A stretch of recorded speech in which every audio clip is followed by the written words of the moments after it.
Good evening. I call this meeting of Township High School District 211 Board of Education to order. May I have a roll call, please?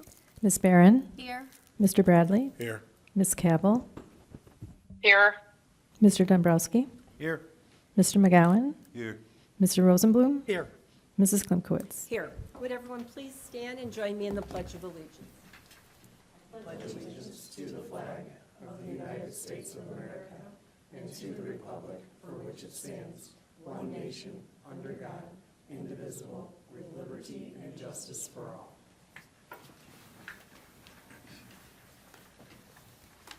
Thank you. The recommended action is that the board enter closed session to discuss minutes of meetings lawfully closed under the Open Meetings Act, appointment, employment, compensation, discipline, performance, or dismissal of specific employees, and matter pertaining to an individual student. May I have a motion, please? So moved. May I have a second? Second. Any discussion? Roll call, please. Ms. Barron? Aye. Mr. Bradley? Aye. Ms. Cabell? Aye. Mr. Dombrowski? Aye. Mr. McGowan? Aye. Mr. Rosenblum? Aye. Mrs. Klimkowitz? Aye, the motion carries. Good evening. The recommended action is that the Board of Education return to open session. May I have a motion, please? So moved. Second. Okay, any discussion? Roll call, please. Ms. Barron? Aye. Mr. Bradley? Aye. Ms. Cabell? Aye. Mr. Dombrowski? Aye. Mr. McGowan? Aye. Mr. Rosenblum? Aye. Mrs. Klimkowitz? Aye. Would everyone please stand and join us in the Pledge of Allegiance?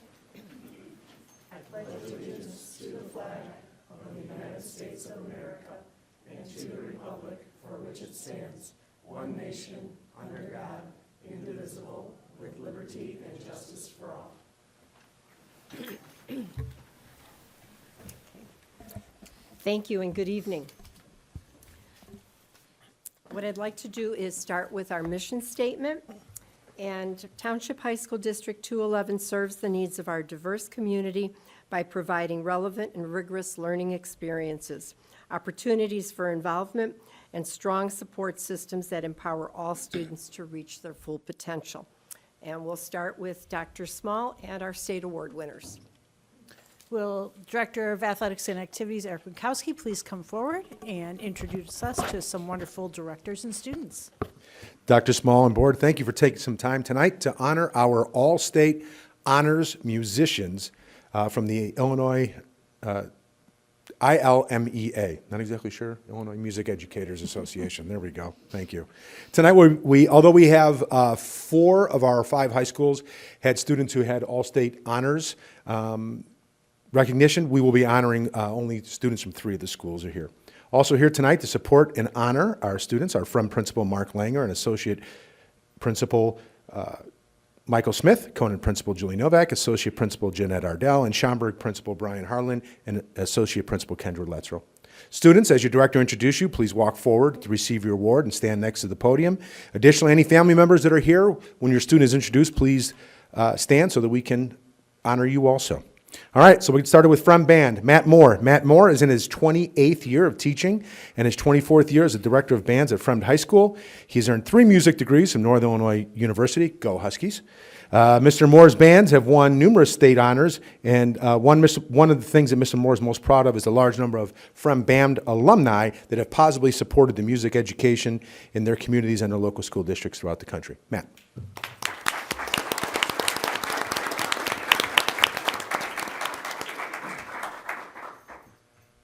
Good evening, Dr. Small, Mrs. Klimkowitz, and the school board members. It gives me great pleasure to recognize our FHS All-State Band musicians selected for the Illinois Music Education Conference Honors Band or Honors Orchestra. First is junior Christopher Chung, who is joined tonight by his parents Ji Suk and young Jin Chung.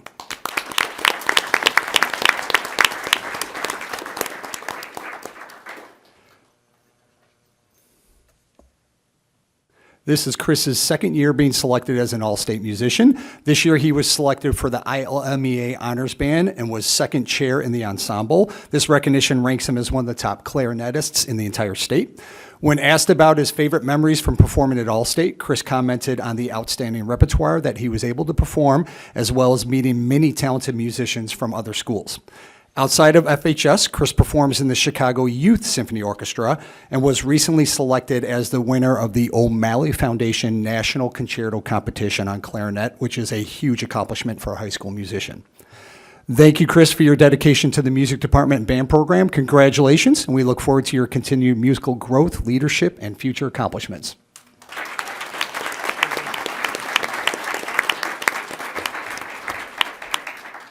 I would next like to introduce senior percussionist Yechan Kim, who is joined by his mother, Eugene Cheong.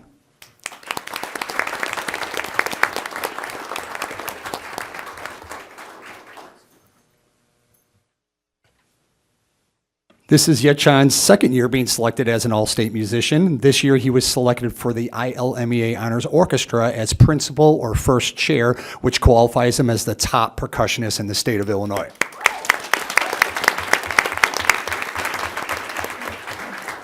When asked about his favorite memories from All-State, he said it was the opportunity to play in the orchestra, but also to play the African Agogo Bells alongside other state percussionists for a piece with the Honors All-State Choir. This was special to him because it was never done in the past with student performers. Also, since he was All-State Honors Band last year, he had the pleasure of performing in all three honors ensembles at All-State, which I think is a first for the band program or for a FREM musician. Outside of FHS, Yechan is the principal first chair percussionist with the Chicago Youth Symphony Orchestra and is a CYSO ambassador, giving free interactive concerts in Chicago to inspire the next generation of young musicians.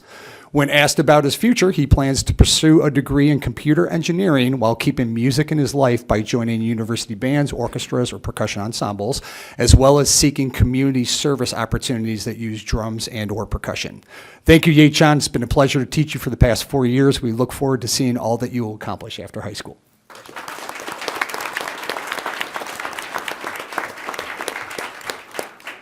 Next is another senior percussionist, Ashwin Mahadhara, who is joined by his mother, Radhika Iyer.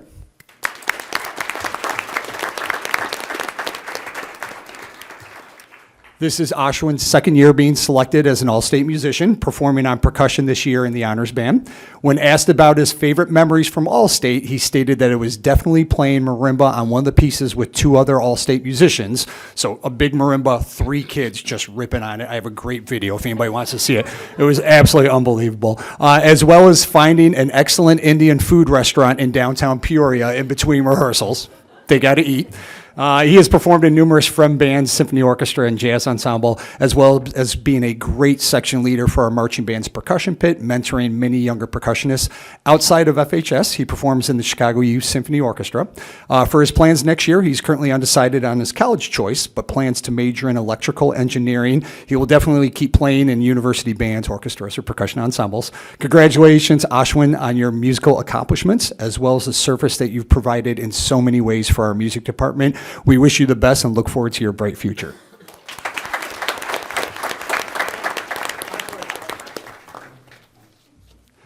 Lastly, I'd like to introduce senior horn player Elise Schlesinger, who is joined tonight by her father, Matthew Schlesinger, choir director at Hoffman Estates High School.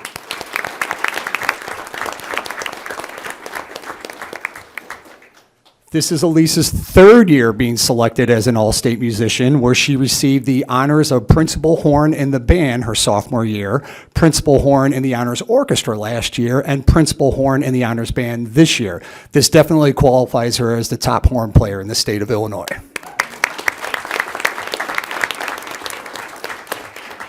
Outside of FREM, she is a principal horn with Chicago Youth Symphony Orchestra and was recently selected for the National Youth Orchestra of America, one of only 5 horns from the entire country selected. This is basically considered the highest honor for a high school musician. This summer, she will have the opportunity to perform, all expenses paid, Carnegie Hall, Japan, China, and South Korea with the orchestra.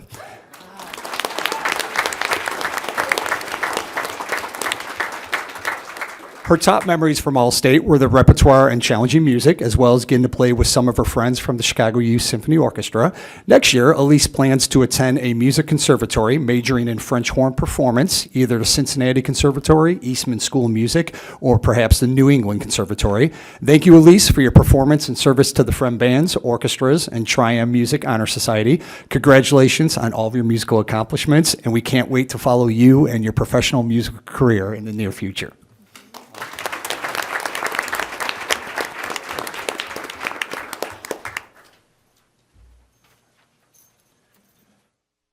All right, on to Frem Choir. Christina Collins started teaching at William Frem High School in 2014. She attended the University of Illinois Champaign and graduated with a bachelor's degree in music education and has a master's degree from DePaul University. While in Illinois, she performed in numerous choirs, a cappella group, the Ripcords, and currently she continues to perform professionally with the St. Charles Singers. At Frem, Christina directs 4 curricular choirs, 2 a cappella groups, and is the vocal director for the musical. Christina.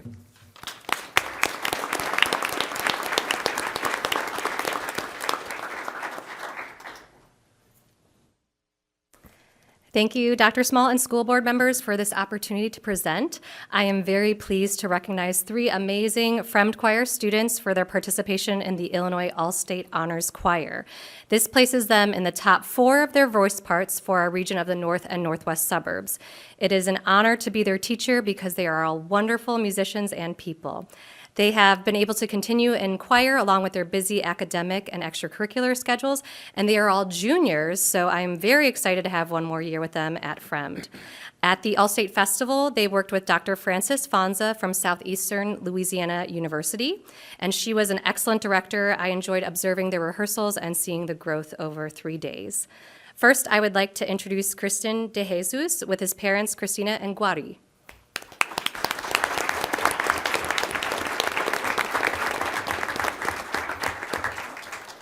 Christian performed as a bass 2 in the choir. He is a section leader in chamber singers and has also been helping with our tenor bass ensemble during his lunch period. He was a monarch for homecoming, representing choir because he's always willing to help and assist with anything in the choir program. He also participated in the regional ILMEA Vocal Jazz Festival in November and just sang with the jazz bands last night at the Jazz and Java concert. Christian works hard every day and holds himself to a high standard of performing. His favorite thing about Allstate was learning the challenging repertoire. Please help me in congratulating Christian.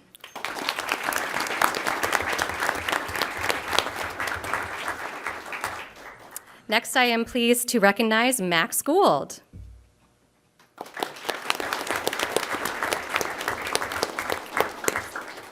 Max sang as a bass 1 in the All-State Honor Choir, but he's really a versatile singer because he sung almost all of the voice parts available for tenors and basses. He was also selected for the Illinois All-State Musical this year that performed at Theater Fest in January, and he will be playing Prince Eric in Frem's production of The Little Mermaid in April. Save the date. He's a strong leader in both the Fremd choir and theater program.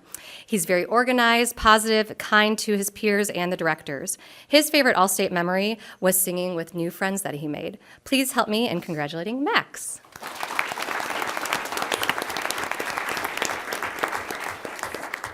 Finally, I'd like to introduce Madeline Ranieri with parents Laura and Paul.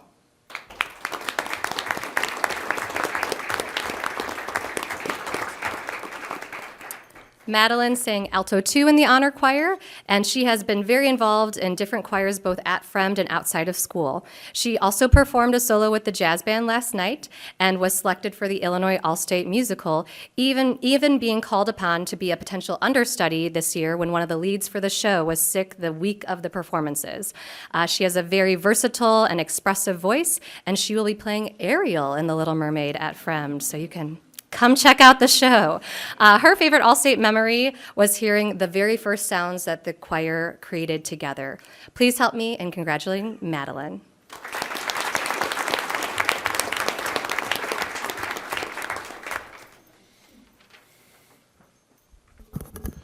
All right, now on to Fremd Orchestra.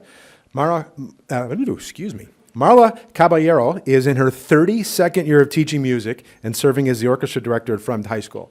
Being that she's a proud District 211 graduate of Fremd High School, she has spent a grand total of 36 years of her life within the buildings at Fremd High School. Congratulations, Marla. Marla earned her bachelor's degree in music education from Illinois Wesleyan, a master's degree in music education from the Vandercook College of Music. In 2014, Marla was named the outstanding school teacher by the Illinois chapter of the American String Teachers Association. Marla.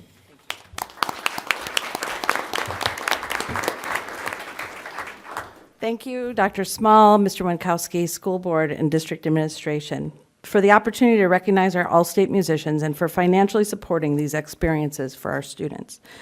I count it a privilege to, sorry. These are not sad tears. These are, my eyes are tired tears. Sorry, guys. Sorry.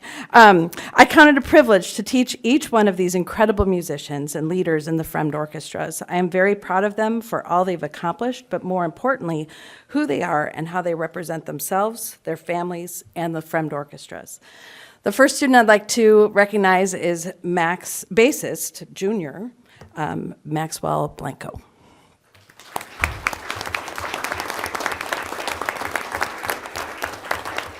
Max is here with his father, Andy. Max was selected for the second year in a row for the All-State Honors Orchestra as a member of the bass section. Max is a member of the Symphony Orchestra, Jazz Ensemble at Fremd, and the Elgin Youth Symphony. He takes every opportunity to make music, and you can just see the joy on his face every time he plays. Max shared that he found at Allstate ways to create better tone on his double bass and during the many hours of rehearsal. A favorite memory of Max's was eating at Bayleaf with 12 other people, genuinely enjoying spending time with friends. Would you please join me in congratulating Max?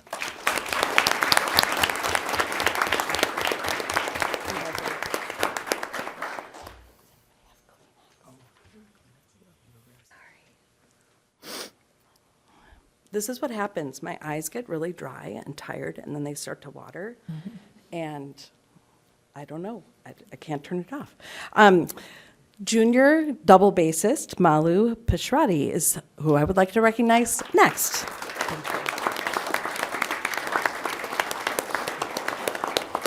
She is here tonight with her parents, Vishnu and Sanjita. This is the first year Malu has been selected for All-State and was a member of the All-State Honors Band this year.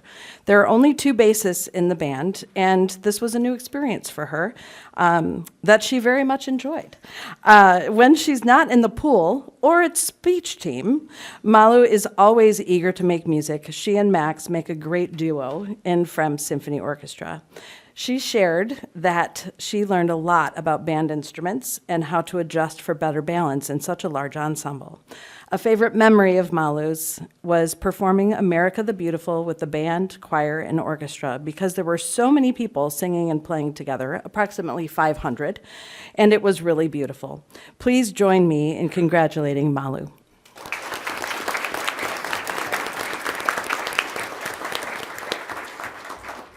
Next is senior violinist Minhee Cho.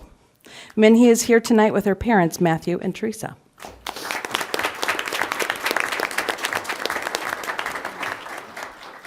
Minhee has been selected for All-State 2 years in a row, last year for the All-State Orchestra and this year in the Honors Orchestra.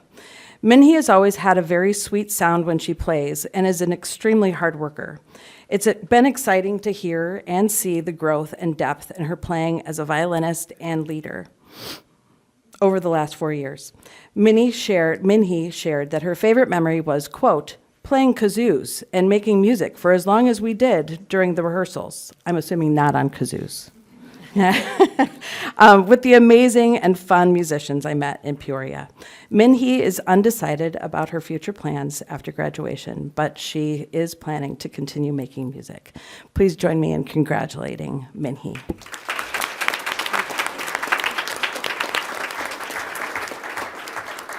And lastly, senior violinist Nadia Rosati, who is here tonight with her parents Indra and Monica.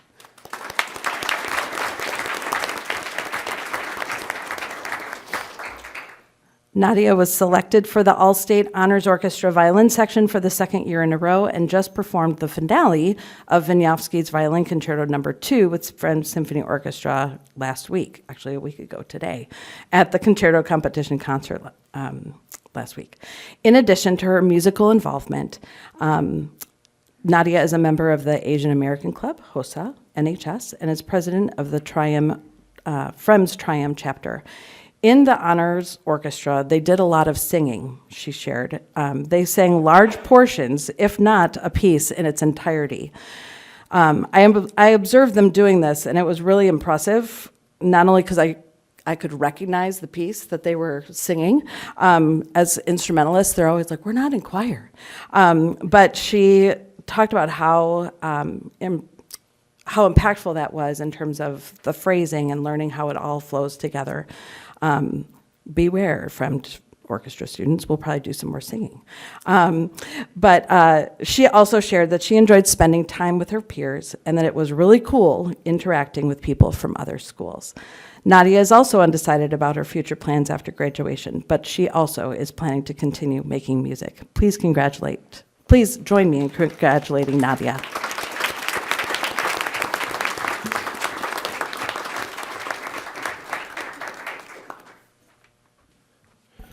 Okay, on to Conant High School. Leanne Roeder-Manson is the assistant band director at Conant High School and has been a music educator for 22 years, the last 12 in District 211.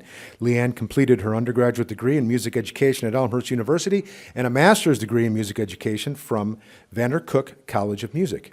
She co-teaches all curricular bands, marching and pep bands, teaches AP music theory, directs the pit orchestra for musicals, and facilitates the student jazz combo.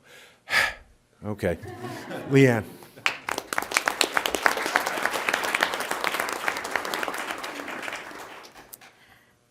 Contrary to what it looks like, we had several students come from Conant this year to go to All-State, but all of our choir and orchestra students are actually participating in other music events tonight. One is on her way to her final college audition, and the choir students are at a rehearsal for a huge concert they're participating in this weekend with a professional composer, and they're very excited about that. But I will read their teacher's notes very quickly. Lily Yoshihara was a senior at Conant. She plays the violin. She is artistic, organized, helpful, humble, and kind. Lily's not here this evening because she's on her way to audition for her music schools and has already been accepted into some of the most prestigious music schools in the country.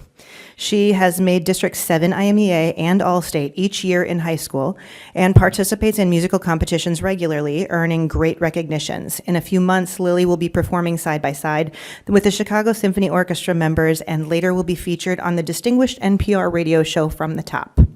Lily is also a member of the Midwest Philharmonic Youth Orchestra. This year at All-State, Lily earned first chair in the first violin section of the Honors Orchestra, also known as the Concertmaster.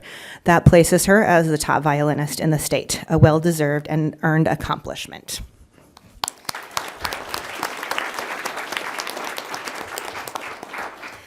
Suhani Banderi was selected this year as a soprano in the honors choir at ILMEA. This was her first year attending the All-State Festival, but she's been no stranger to the stage at Conant. She has been a soloist in our school variety show every year and is enrolled in Conant's chamber choir. Suhani also participates in cultural awareness, student council, and track. And while Suhani is still deciding on college, she intends to study business and finance. We wish good luck to Suhani on her future endeavors.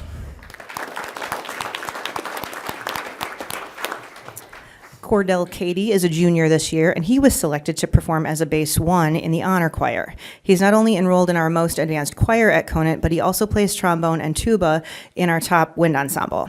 He is an extremely dedicated music student who can almost always be found in the music wing at Conant. He is inquisitive and has fueled his passion for learning and music. We're glad to have him as part of our program. We know he will continue to do great things at Conant next year.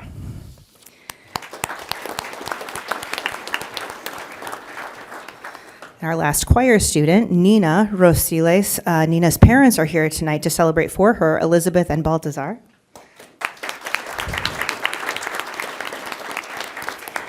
This is Nina's second consecutive year of performing in the honors choir at the ILMEA State Conference. At Conant, she can be found performing in the music and theater programs throughout the year. This fall, she played the role of Mrs. Banks in Conant's production of Mary Poppins. Nina is looking forward to starting college next year and plans to major in performance. We're excited to see what Nina accomplishes in the future, and we look forward to her performances this spring.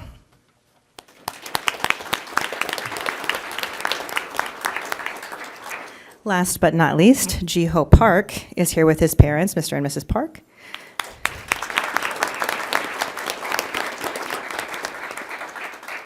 Jiho is a junior clarinetist who has an amazing work ethic and ability we don't often see. This was Jiho's second trip to All-State, moving up into the first clarinet section in the honor band. Jiho is always looking for something to keep him musically busy, even when almost all of his classes start with the letters AP, and he spends just as much time preparing for a career in science by leading the team of Science Olympiad and math team. Upon returning from All-State, he asked if the new audition music was ready for next year, and whether or not there were any concerto competitions he should enter. We're very proud of all the musical work he's been doing in and out of school. He's also a member of the Schaumburg Youth Symphony Orchestra, and we look forward to the continued excellence still to come his senior year. Congratulations, Stephen.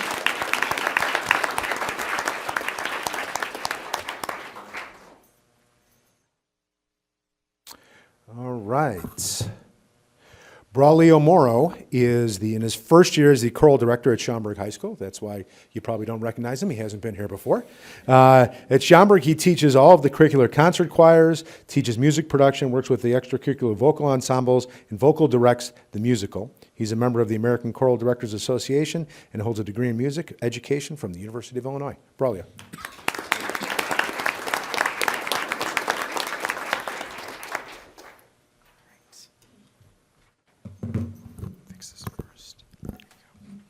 Thank you, Dr. Small and Mrs. Klimkowicz, for allowing me to speak about the awesome choir students from Schaumburg High School. So first, I would like to introduce Maya McCurdy, along with parents Matthew, Johnny, Colleen, and Derek.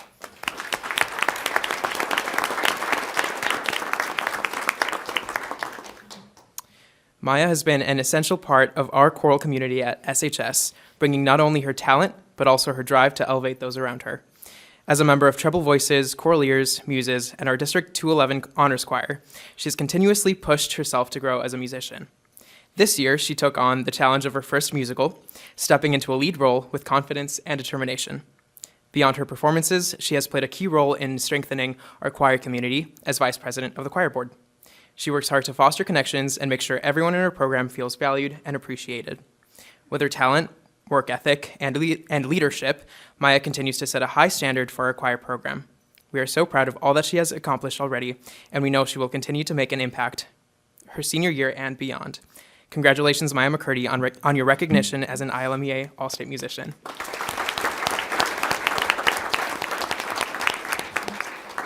Next up is Ava Ramirez, along with her parents Stuart and Tony.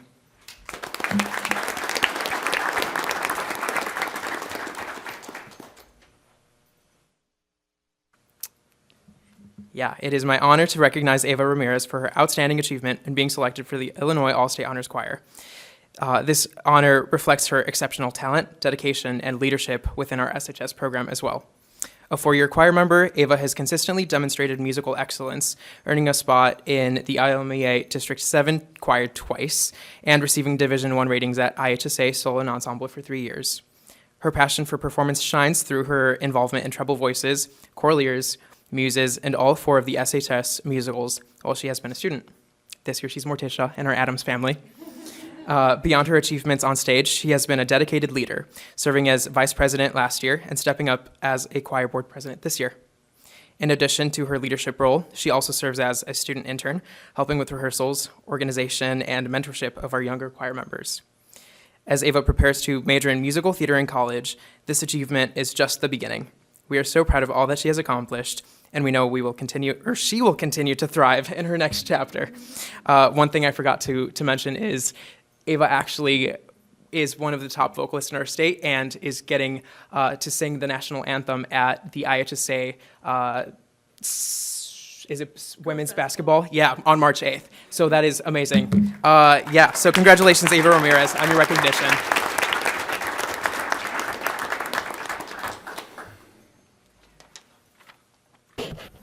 All right, and finally, the orchestra students from Schaumburg. Susan Carlson is in her 20th year as the orchestra director at Schaumburg High School. Prior to teaching in District 211, she freelanced as a violinist in the Chicagoland area and maintained her own violin studio. She continues to perform with the Elgin Symphony Orchestra as a member of their violin section. Susan.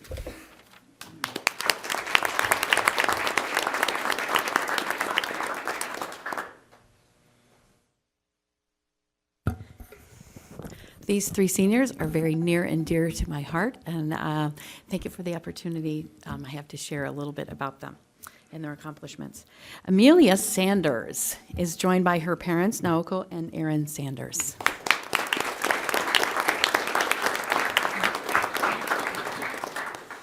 Ami, as we call her, is a gentle, kind, conscientious, and very hardworking young musician.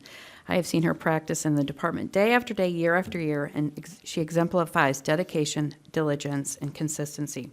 While she made the honors All-State Orchestra on viola, her primary instrument is violin, and on our next concert, March 13th, she will be performing the first movement of the Mendelssohn Violin Concerto with the Schaumburg Symphony Orchestra.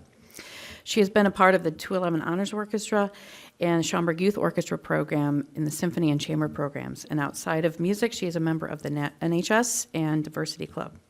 One of her goals beginning in high school was to make All-State, and she has reached that goal twice, growing in her confidence as a person and as a musician. She is part of the education internship program, and I have seen her mature as a mentor that to class members that class members look up to and admire. It's really been a joy to see you grow in that role, Ami. She is certainly a future educator in the making. She will be pursuing music after she graduates, and wherever she ends up, she will be a wonderful addition. Congratulations, Amelia.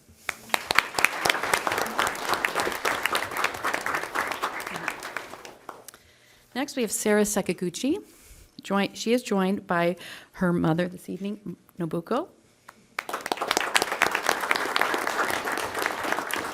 Sarah performed piano and celeste in the Honors Orchestra this year.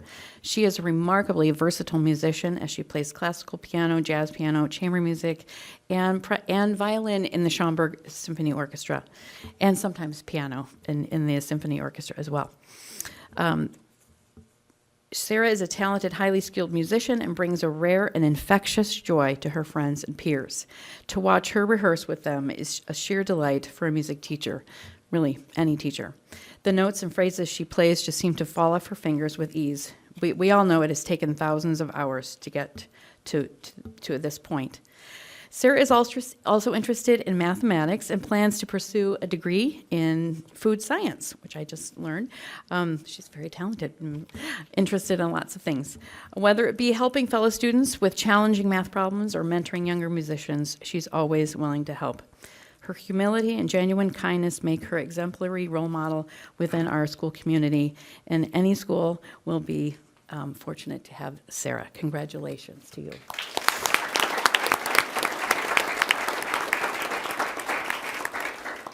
Evangeline Silker here she comes. She is joined by her parents, Jacob and Aaron Silker.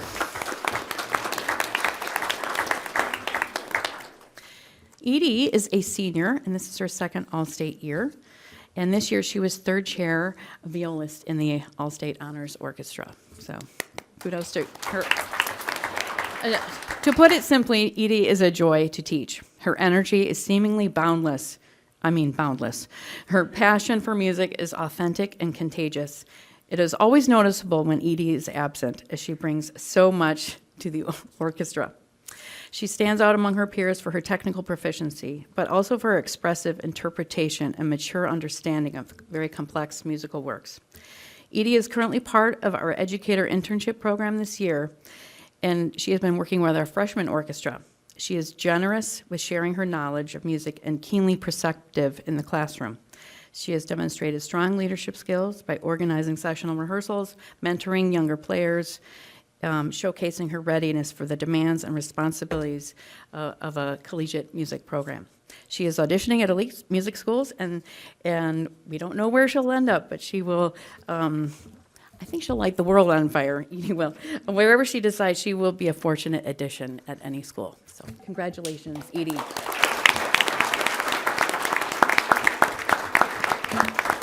Thank you so much. Thank you.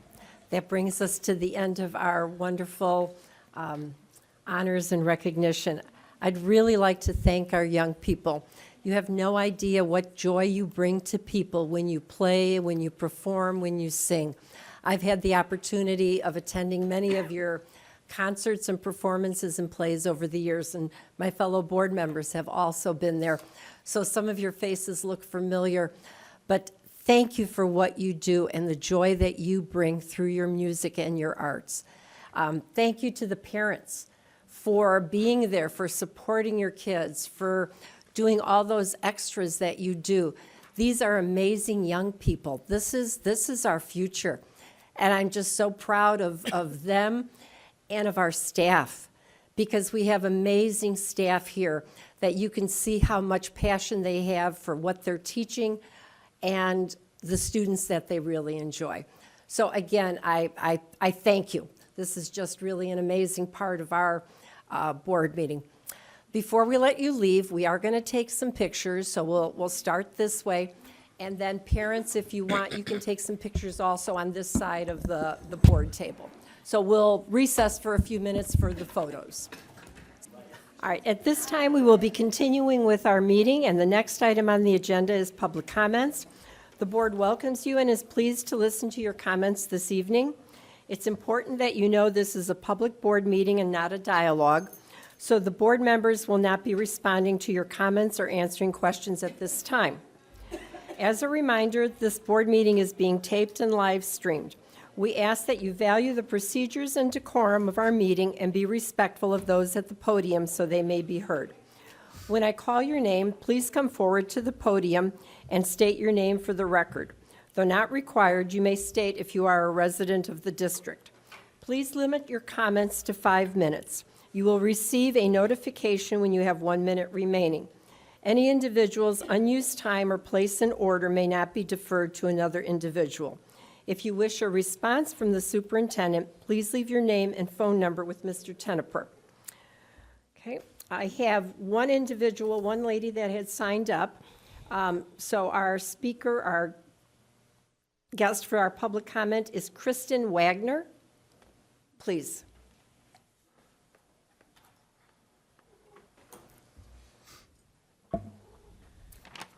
I gotta say that was a pleasant surprise because my kids are, 2 of those are their teachers, and they're amazing in music department. My name is Kristen Wagner. I was an English teacher many years ago and actually student taught at Conant in the early 2000s. I have 2 awesome students in the music program at Schaumburg. Our principals sent out an email a few weeks ago affirming that they would do their utmost to protect every single student in their care. I greatly, greatly appreciated hearing that and emailed our principal the next day directly to thank him and every other head administrator from District 211 for publicly standing up for our students. Today, I, as a parent, as a community member, and a former teacher, wanted to make sure I let the board publicly know how much that means to me. Our young people deserve support that affirms their humanity, their unique talents, their hopes, aspirations, and concerns. Every single time I see one of our teachers or administrators, I see the wonderful support they're already giving our kids. They foster a sense of safety and community that is a natural foundation for academic excellence and belonging that leads our kids to success both as individuals and community members. Protecting all of our children, working together, letting them know we have their backs, leads to happy kids. Happy kids are more willing to challenge themselves. They're more willing to help each other. They're more willing to want to take care of the hometowns that took care of them. There's always room for improvement, but I see our district consistently enacting policies, allocating resources, and hiring professionals who are dedicated to the well-being of our children. In times when some of our students are under attack, I hope and expect that you will continue to make decisions that protect and support them, the way our principals just indicated they would. Thank you for your time. I hope you have a good evening. Thank you. All right, then that takes us from public comments. It moves us to our strategic plan update and technology, and we have a presentation. Dr. Small? Screen.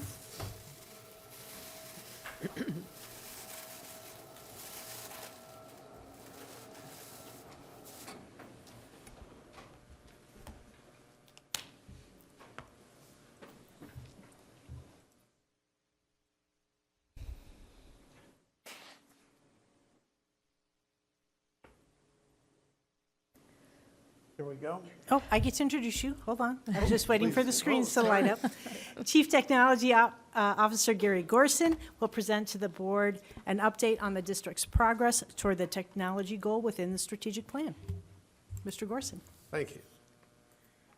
Good evening, everyone, and thank you for taking some time to get an update on the progress of our 2024-25 strategic plan IT-related targets.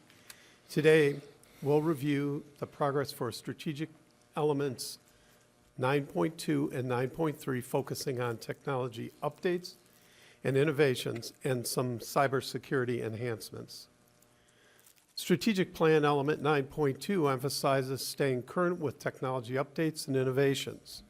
Our 24-25 targets include migrating all users to Windows 11 and Office 21, analyzing automation opportunities for rentals and safety processes, improving collaboration between the application team and the managers, and implementing the new version of Infinite Campus Messenger. Strategic Plan Element 9.3 is dedicated to safeguarding our district's digital assets and our student and staff information. The key 2024-25 target is to evaluate the viability of utilizing the CIS endpoint analysis tool and adjusting system configurations to ensure compliance with security standards. Before we get into the specifics of the targets, though, and the progress we've made toward achieving them, let's take a brief look at the scope of the environment that D211 IT maintains and supports. Our IT team supports nearly 15,000 users every school day, along with thousands of devices that they use. Of course, student iPads make up the largest amount, with over 13,000, including spares and some special use iPads that are used for things like the fine arts classes, design classes, accommodation for special needs, and others. In addition to the thousands of devices employees and students use, IT also supports over 1,200 network switches, firewalls, access points, controllers, servers, and other devices that make up the district-wide redundant local area network and connections to the internet. We also support and maintain over 1,000 voice-over IP office telephones. Steve, I know you'll appreciate that. Nearly 1 million emails hit the D211 email system each month. Only about half of those are actually delivered to users. The rest are automatically filtered out as spam, phishing emails, harmful messages containing malware, or messages sent from known malicious or inappropriate sources. IT currently manages a total of nearly 200 terabytes of storage.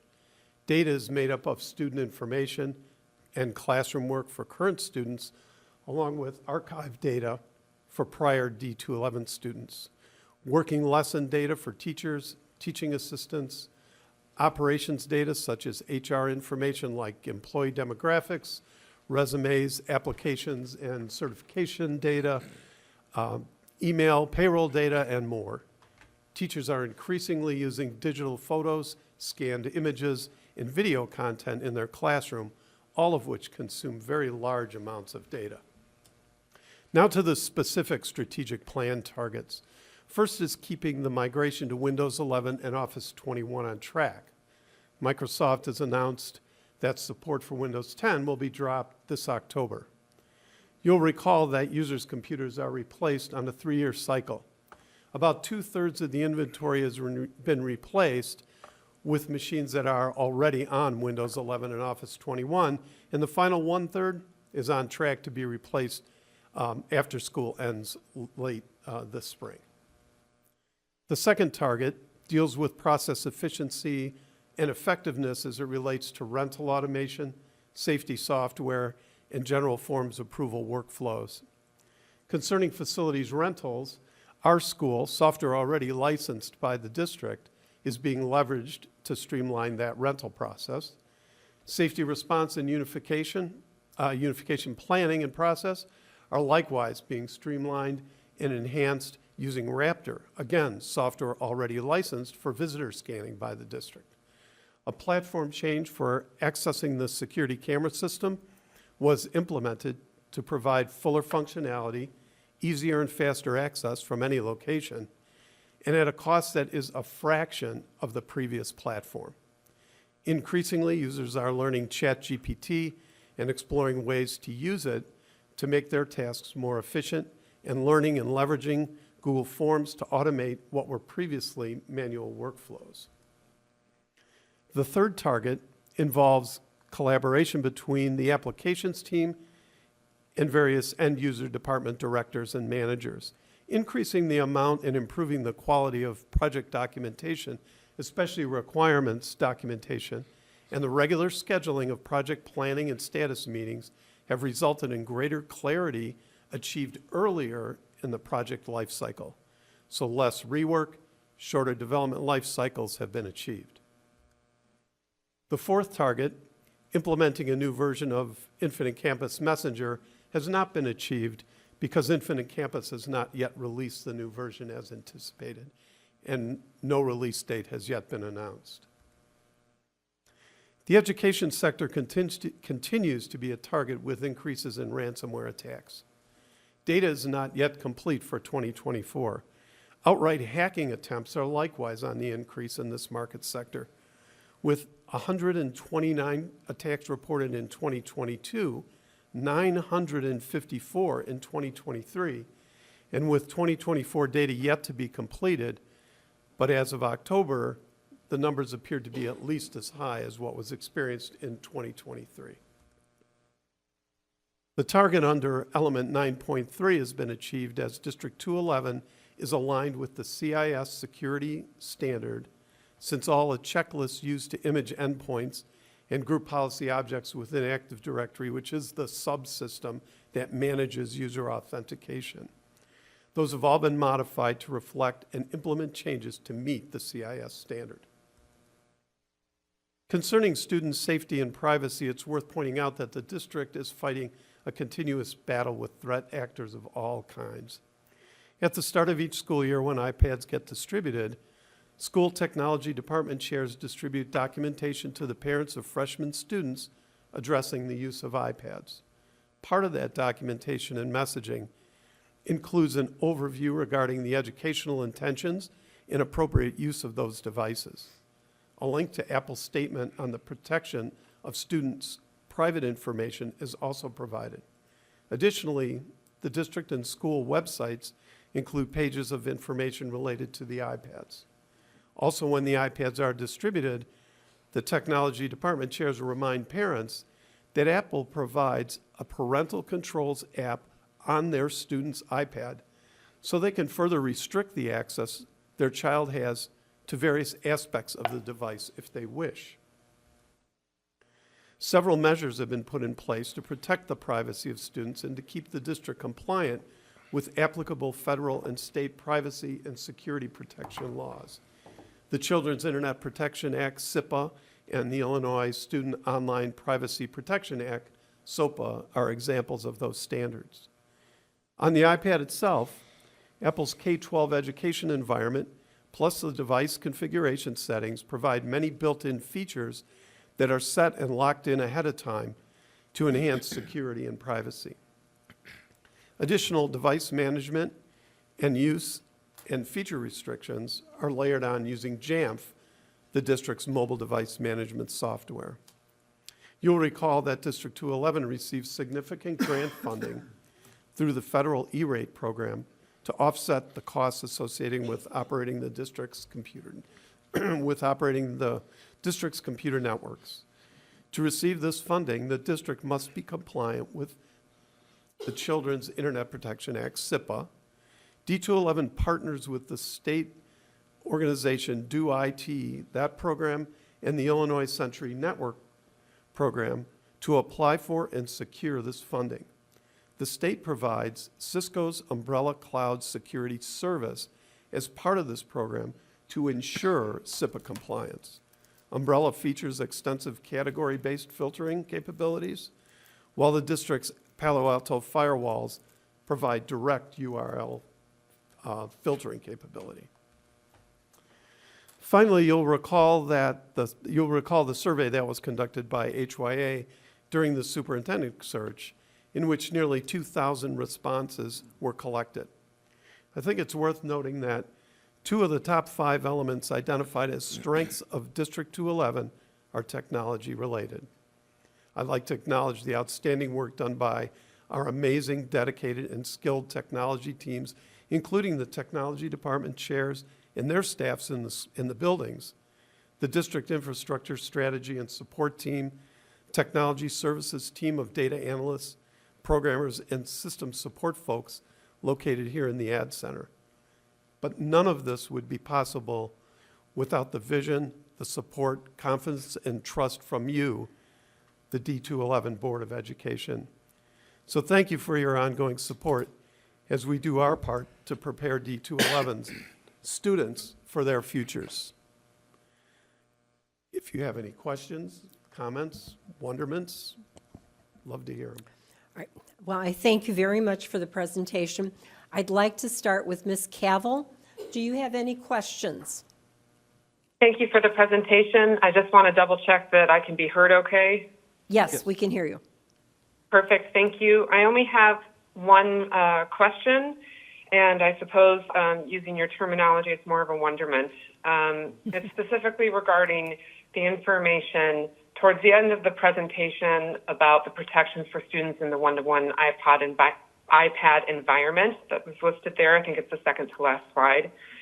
And has the administration considered liaising with the communications department or director in analyzing the efficacy of our protections, the information about those protections that's being provided to students and parents?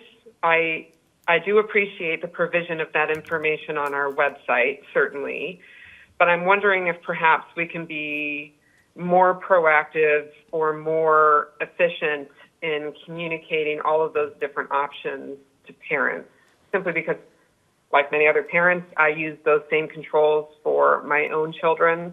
And, with every software update, the details of those controls can sometimes change. And so I just wonder if administration has considered liaising with the comms department regarding the provision of this specific information. So in terms of sending it out to parents, that's what your question is?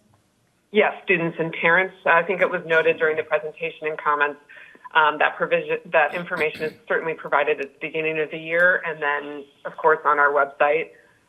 So yes, to clarify, that is what I'm talking about. Thank you. We could certainly do that, yes. Thank you. I appreciate that. And thanks again for the presentation. Okay, thank you. Ms. Barron? Thank you so much for the presentation and taking the time to present tonight. And you're doing it by yourself. I think this is the first time we've seen someone by themselves, so awesome. Thank you for bringing up the cyber attacks, because that's a little bit of what I had some questions around, is like, how are we protecting ourselves from, what we hear so often is happening. I know that happened to a local organization not too long ago. So for the protections of the students, I guess, piggybacking off Ms. Cavill's question as well, because that's something that I had, that we heard last board meeting.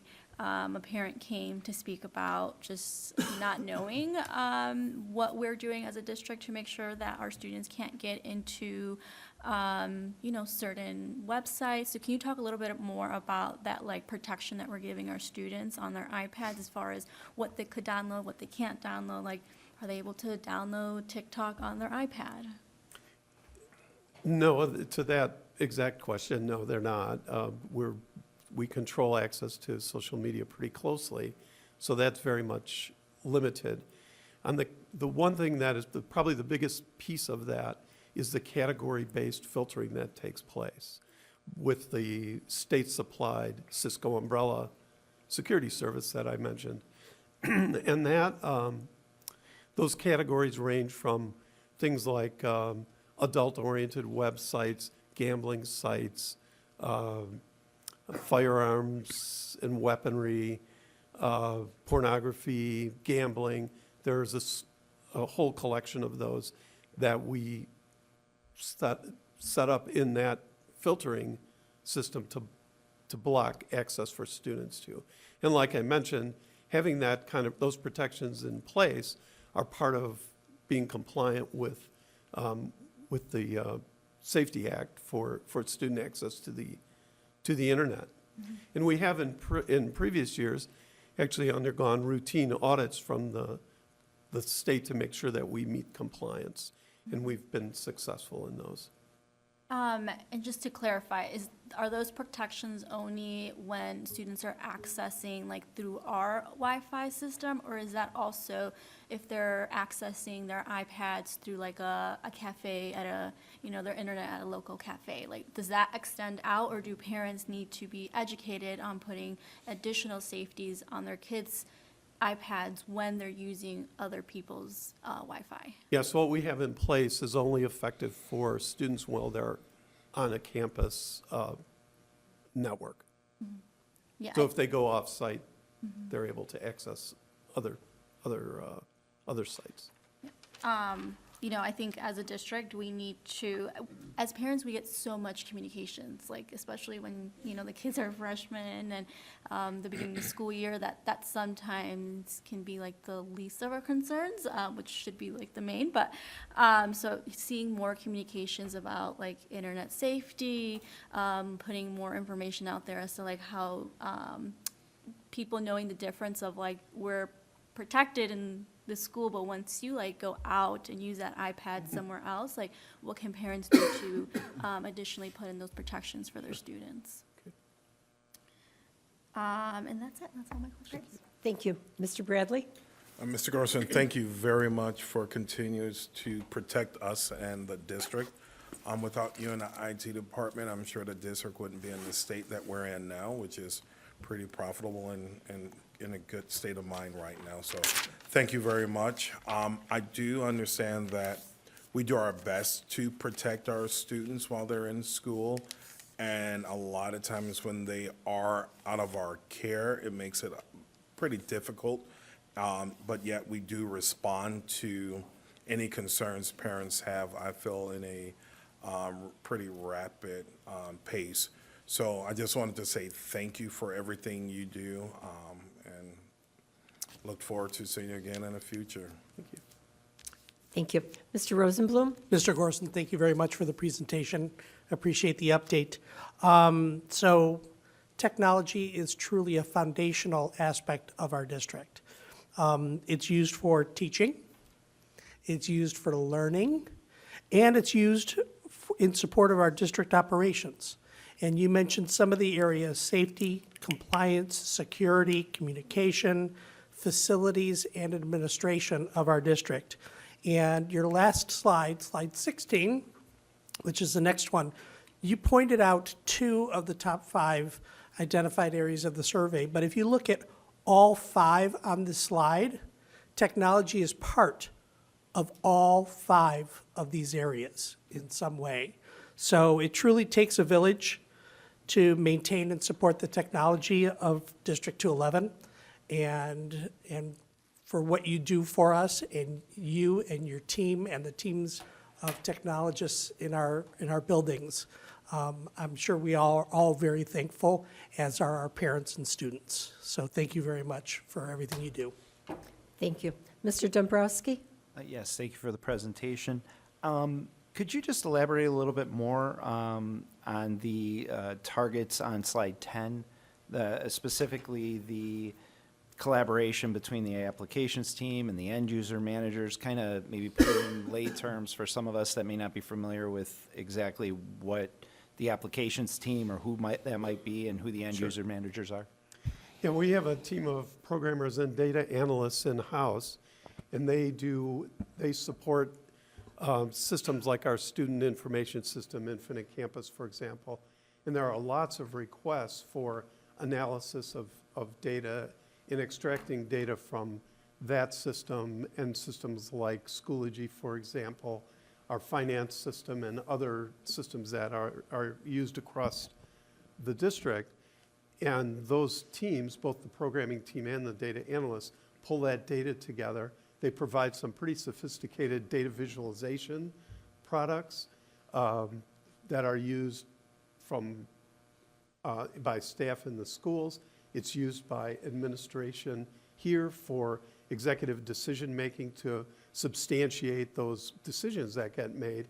So we've got good data and lots of it, and that's what that team's responsibility is to extract that data and put it together in order to meet the needs of other administrators.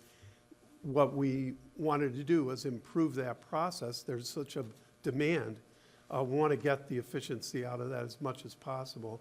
So we applied some additional project management techniques and kind of tuned it up a little bit with more regular meetings, more in-depth definition of what the requirements are for various projects.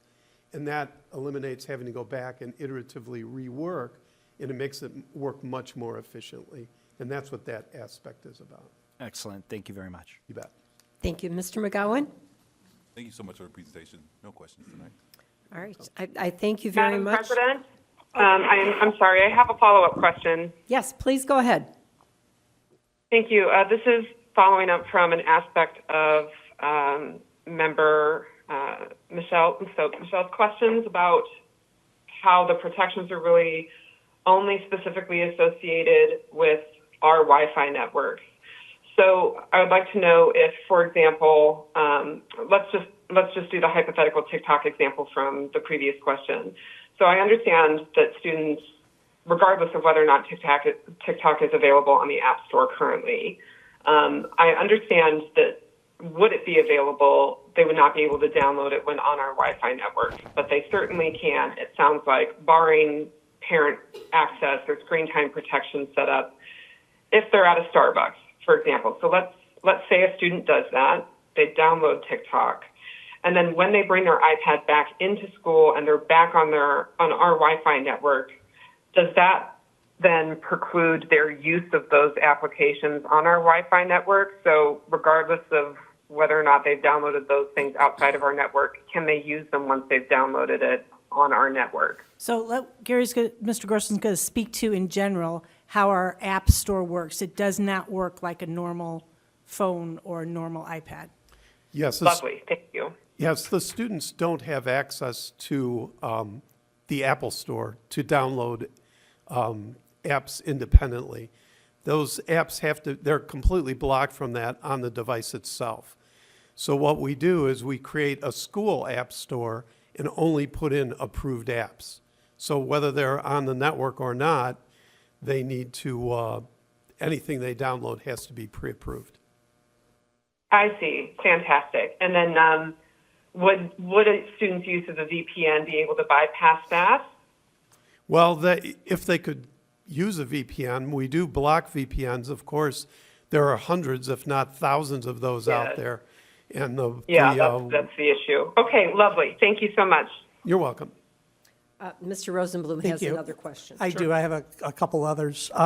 One is, as Ms. Barron had said, I think it's important that we have families, parents, and caregivers who are not technically savvy, may not have technology at home, and the students bringing those devices into the home may be the only device that they have, other than a smartphone, perhaps.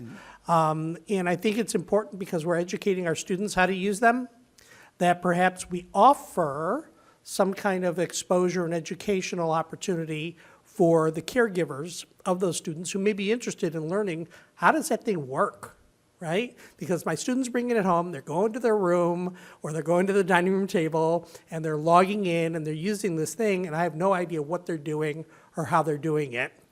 So maybe some type of exposure for them to see how it works and offer it to them, not require it or That's a anything good like discussion that. for our technology department chairs to have in Yes. terms of how we can present that, whether that be through videos, through connections, through newsletters that Aaron would put out. Sure. And one other thing was, a follow-up to what Ms. Cavill said, is if a student takes a device off campus and they're doing something and maybe they download something onto their device, like through email links or such, and then they come back into our campus, turn on their device, and now they have malware on it. Do we have a system in place that when they turn on their computer or their iPad or their Chromebook or whatever devices that they have, and they're on our Wi-Fi, that our Wi-Fi is scanning that device for anything that may be brought in? Yes, the way that's set up is that if in the unusual circumstance where a student were to actually get malware onto an Apple device, which is pretty rare to begin with, our servers and the network components are protected with anti-malware software that would detect and cut that device off until it could be cleaned. Okay, so it would prevent it from spreading, so to Yes. speak. Thank you very much. As much as possible. Okay. You remember, I'm not sure all the board members currently saw our Swiss cheese model of security, where we have multiple layers, where some things do tend to get through some layers, but they get blocked in subsequent layers. But the bad guys are really talented, and it's a constant challenge to try to keep up with that. And not to say anything negative about your presentation, but I was kind of thinking that there was going to be a Swiss cheese slide, but thank you, though. I'll make sure I get one for I the only next let him one. do that once. Okay. And I was there for it, so. I do have a question kind of going along with the information we share with parents. Can you talk a little bit more about what type of information do you share with the parents? Do you give them a handout? Is there some kind of a little cheat sheet that they need to watch for? What do the parents get at the beginning when they're told about the iPads? It's a combination of things. There are handout sheets that have references on them to things like the usage guidelines, for example. There's references to Apple's K-12 education site that talks about student privacy and how that's actually built into the iPad. So it's mostly references, otherwise we'd be handing out stacks of written material. So it's that kind of thing. And then in that process of distribution, the tech department chairs and their staff speak to the parents if they're present or whoever comes to pick up the iPads and talks about what things are available, like the parental controls app that's built into the device. There's some reference made to that. It's a little bit like drinking from the fire hose for these folks when there's just so much potential information. It's hard to just try to get it all out there verbally. So the idea of references and some of the topics that and the suggestions that you all have mentioned tonight could be very helpful in effectively communicating that to parents in a more palatable way.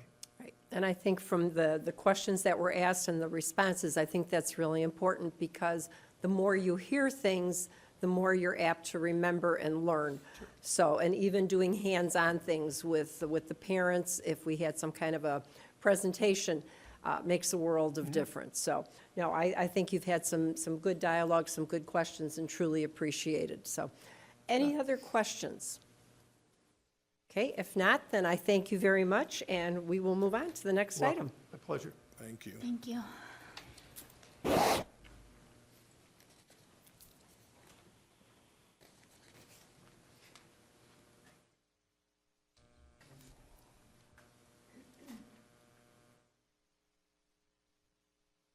Okay.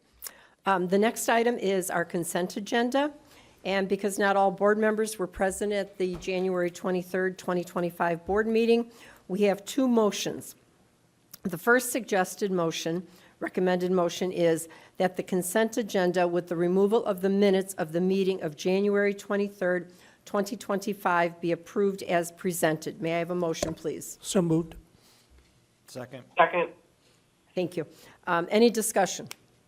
Roll call, please. Ms. Barron, Aye. Mr. Bradley, Aye. Ms. Cavill, Aye. Mr. Dombrowski, Aye. Mr. McGowan, Aye. Mr. Rosenblum, Aye. Mrs. Klimkowitz. Aye. The motion carries.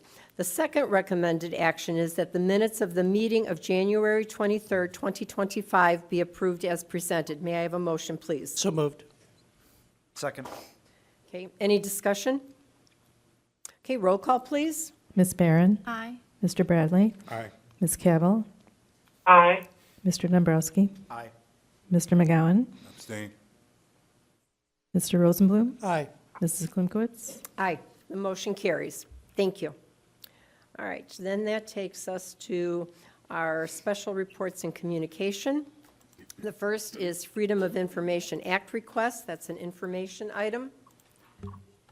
If there's no questions, then we'll move on to the next, which is the class size committee report, and that's an information item. Dr. Small?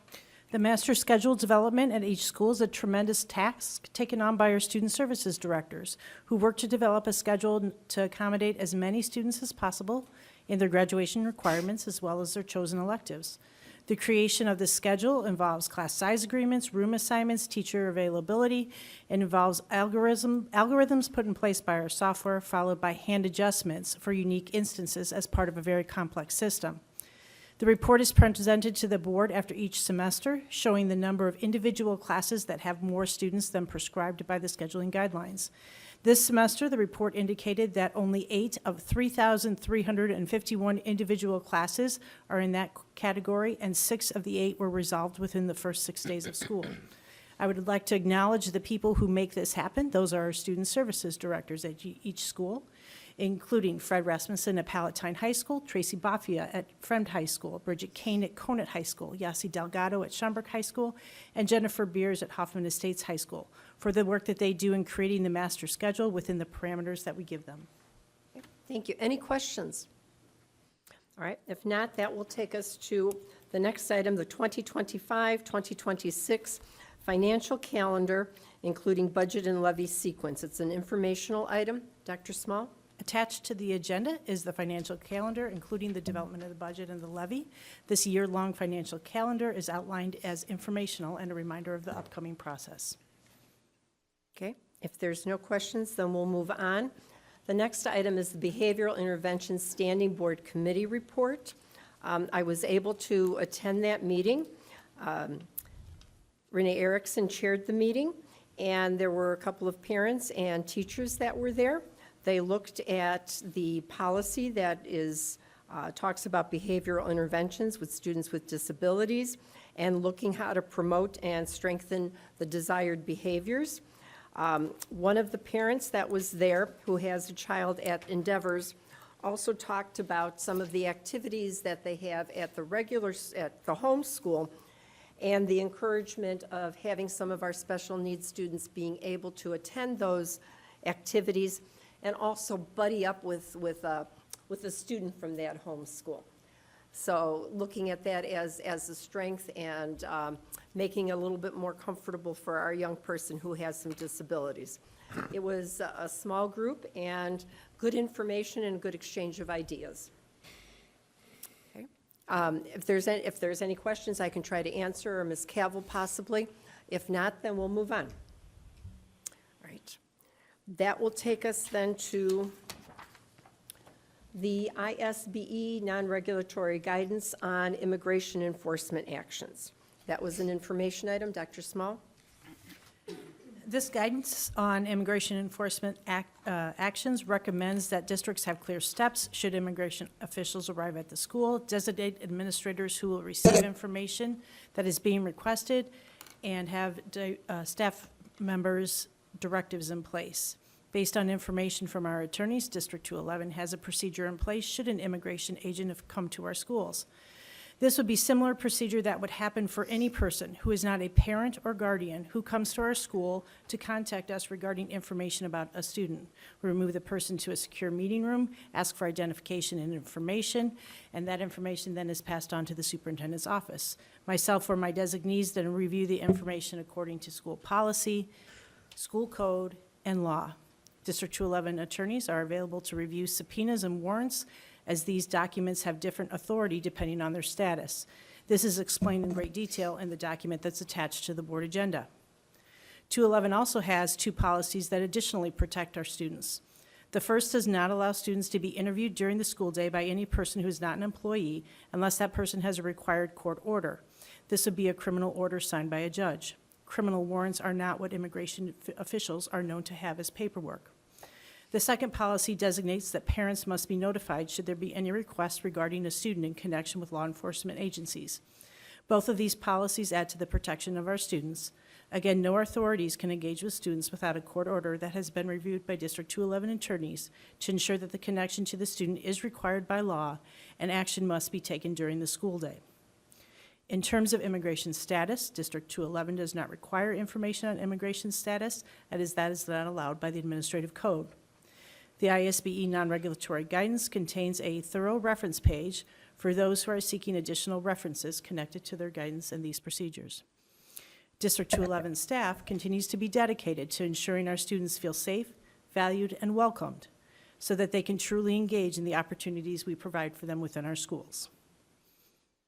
Any questions? Dr. Small had given us the information from the Illinois State Board of Education. Yeah, I Ms. just Barron? have a question, because from what I understand, we have protocols in place when it's happening during school time.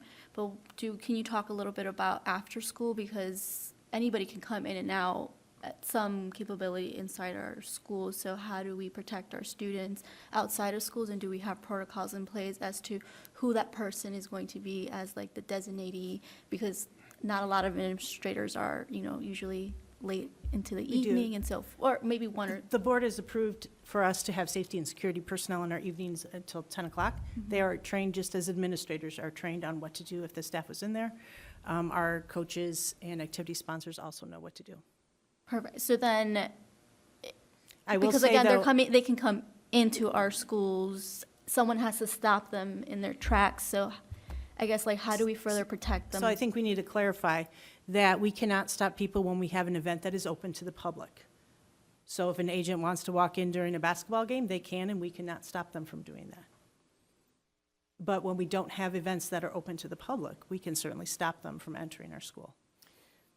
Question then, if someone walks in with a uniform or a vest that says ICE, would they, in turn, we would stop that individual, or?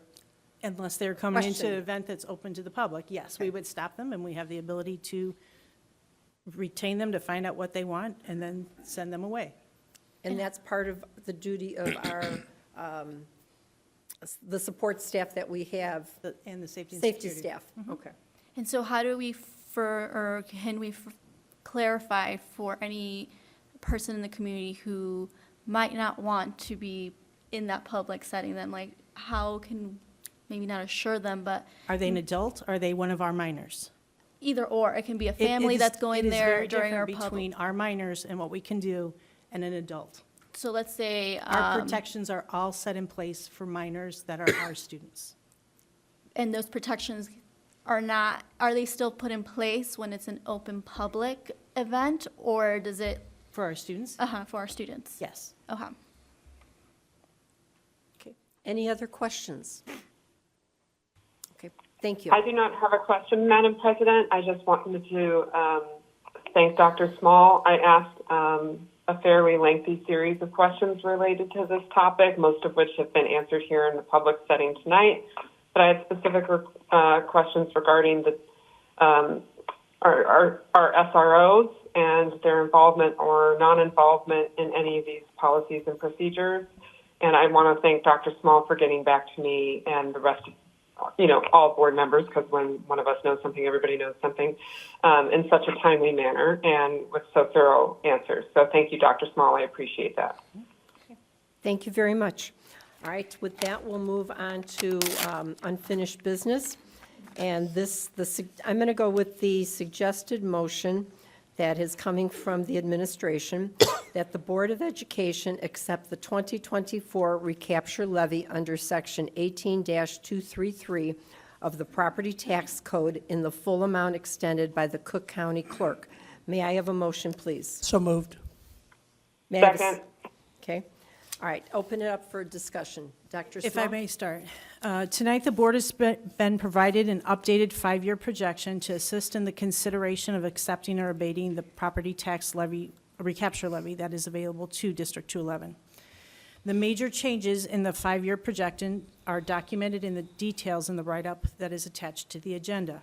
There are 2 significant changes that I want to bring forward that we are currently experiencing as a district at an unprecedented level. First, our health benefits for our employees are currently $2.5 million above our original budget from the fall. This increase has been adjusted within the updated projections that you have received tonight.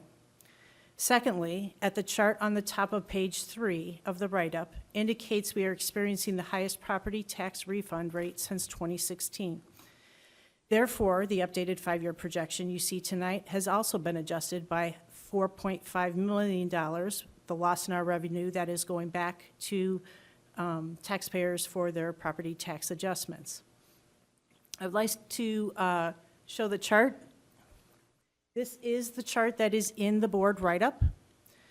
Just to kind of orientate you to the chart and remember how this works, when you see on the row where the fiscal years are, fiscal year 25 is the year we're in. The projections we're looking at are going out through FY30. The numbers that are circled in blue, these are numbers that we know. All other numbers on the projection are numbers that we are doing our estimates on as best as we can.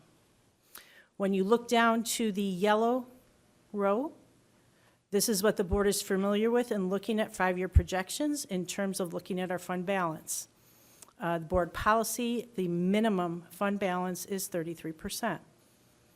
When you look at the second yellow row, this would be the fund balance with the inclusion of the 2024 recapture levy. This is the most updated information, which is why we brought this to the board now, and the consideration of the recapture levy. The recapture levy is $4.2 million, which would increase the fund balance by approximately 1% each year, would have a financial impact on the average taxpayer of $40 a year. Okay, thank you. Any questions or discussion? Dr. Small, or Ms. Hummel, I have a question. I'm wondering if I'm correct in stating that it is my understanding that I know we have our board policy regarding the 33% minimum fund balance. We've discussed this ad nauseum, et cetera.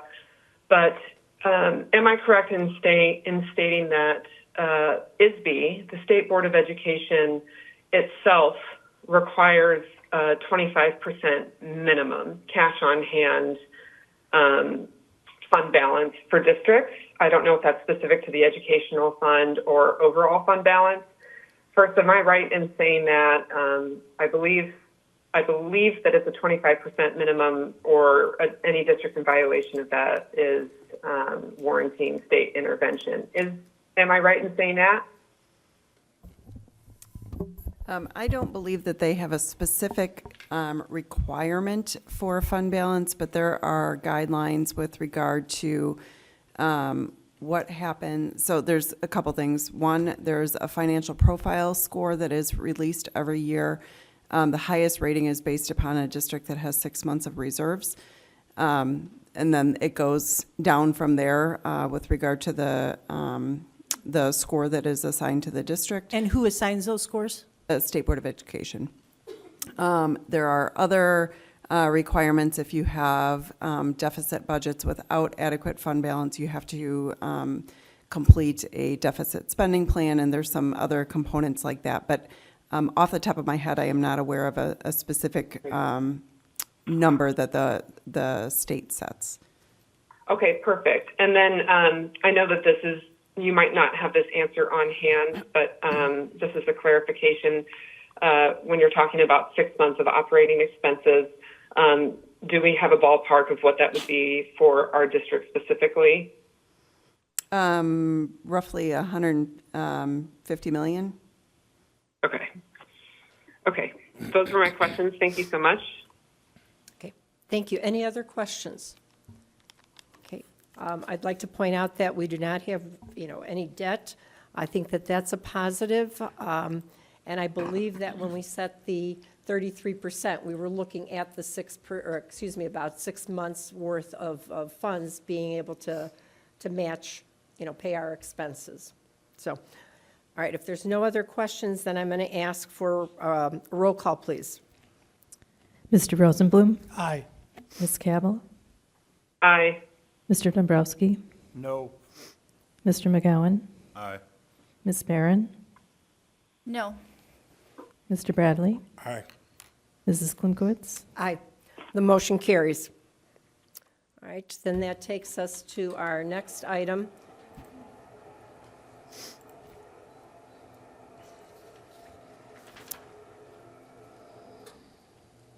Which is the in-service dates. All right. And the recommended action, make sure I don't miss a date here. The recommended action is that the Board of Education approves the following shortened days: August 28th, 2025 for Parent Open House, March 5th, 2026 for College Night, and Friday, November 7th, 2025. Friday, February 13th, 2026, Friday, February 20th, 2026, and Friday, May 8th, 2026 as shortened days for in-service training of certified staff in special events, of which each school may choose a maximum of 2 days for 2025-2026. 2 shortened days for state-required testing days as determined by the Illinois State Board of Education, and implementation of 14 morning work sessions, each of which would be 75 minutes on the following Tuesdays: August 19th, 2025, September 2nd, 2025, September 16th, 2025, September 30th, 2025, October 28th, 2025, November 18th, 2025, December 2nd, 2025, January 13th, 2026, January 27th, 2026, February 10th, 2026, February 14th, 2026, March 10th, 2026, March 31st, 2026, and April 28th, 2026. May I have a motion, please? So moved. Second. All right, discussion. Okay, no discussion, roll call, please. Mr. McGowan. Aye. Ms. Barron. Aye. Mr. Bradley. Aye. Ms. Cabell. Aye. Mr. Dombrowski. Aye. Mr. Rosenblum. Aye. Mrs. Klimkowitz. Aye, the motion carries. Next item, the recommended action is that the Board of Education award the replacement of stadium lighting to Impact Sports Lighting LLC as presented with approval of ComEd rebates. May I have a motion, please? So moved. May I have a second? Second. Second. Okay, any discussion? Yeah, I just had a quick question. So I noticed in the write-up, it says that it eliminates the need for design services provided by the architect. And I'm assuming this was just put out to the cooperative, and there was no design specifications, and it wasn't bid out? It was, we met with a couple different companies ahead of time to get an understanding of what the systems entailed and things like that. Went and reviewed different systems, physically, went to other schools to see them, and then worked through the cooperative of the most desirable lighting system that aligned with our current system and controls. And as stated in the write-up, it is through a purchasing cooperative, so it was bid through that agency. So I guess it being Engineers Week, I'm just asking if there's any assurances that what we're putting in is going to be comparable, and that we've had an engineer look at it or some design professional to say that this system is going to be the equivalent or better outside of the rebates, outside of the cost efficiencies, outside of the longevity, but.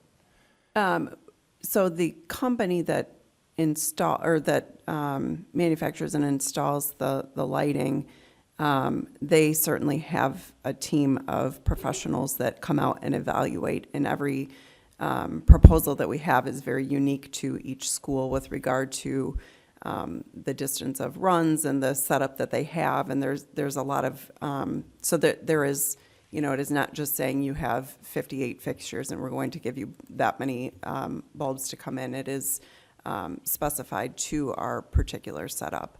I don't know if I'm missing anything that Mr. Sparks can add to, but I believe. So we don't have a design professional representing us, directing them. They're telling us what they're going to give us. Is that correct? Mr. Sparks, do you know if we've had? If we did have. Okay. Okay. Okay, so we had somebody representing our interests, verifying what we were getting was going to be equal or better to what we have. That's correct. Okay, thank you very much, Mr. Sparks. Okay, thank you. Any other questions? Okay, if not, roll call, please.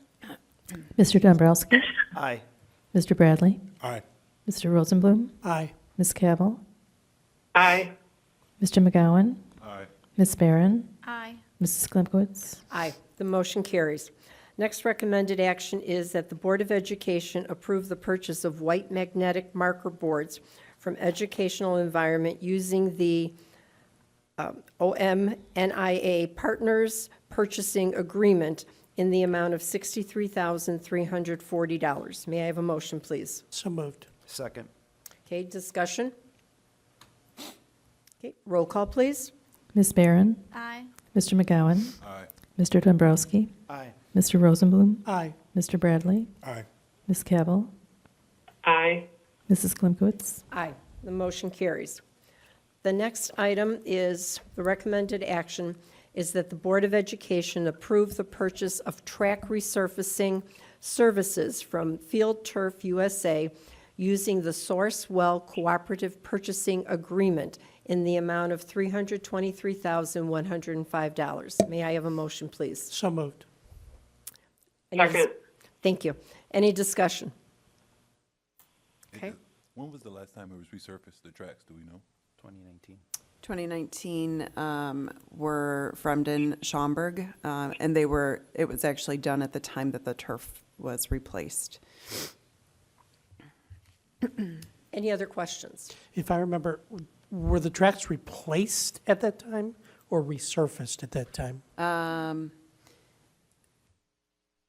They were replaced. I don't know that they were fully replaced. I don't remember the exact, but it was more than a resurfacing that was done at New the. drainage and the whole surface was It was different than Yes. the old was. correct. Thank you. Okay. Any other questions? Roll call, please. Ms. Cavill? Aye. Mr. Rosenblum? Aye. Ms. Barron? Aye. Mr. Bradley? Aye. Mr. Dombrowski? Aye. Mr. McGowan? Aye. Mrs. Klimkowitz? Aye, the motion carries. All right, that takes us to our next item. We do have a couple of board policies that we're taking a look at, and this is the first reading on it. The first one is Board Policy BCA, Board of Education Organizational Meeting and Oath of Office. It's an informational item that's coming before us. And if I may, I'd like to start the discussion in regards to that. The hope is that we clarify our election process of officers so as not to cause confusion or anxiety as has occurred the last two election cycles. Over the years, we've had generally one person who's wanted to be, officer, and things have gone smoothly. At times, we've had two people that are interested in positions. And what we've done in the past is the individual puts their name forward, then the board members vote indicating which name of which person they would like for that particular position. The person with the majority of votes is the one that becomes that officer. Hopefully, the verbiage here clarifies that and allows us to be able to do that. So it's easier, it does not cause confusion, it allows the individual put their name forward, and then whoever has the most votes, the majority vote, then that would be the person elected to that position. So that's the summary of the positions. And in the past, we've always asked 3 times, are there any nominations? And, you know, that's how the nominations come forward. The area that President Klimkowitz is specifically referencing begins at line 42. Yeah, and we've taken a lot of things also. Over the last couple of years, Dr. Small has brought forward the positions, and we're looking at, Press Plus, to try to merge our policies that we have into the, our school board policies. Okay, any questions on that one?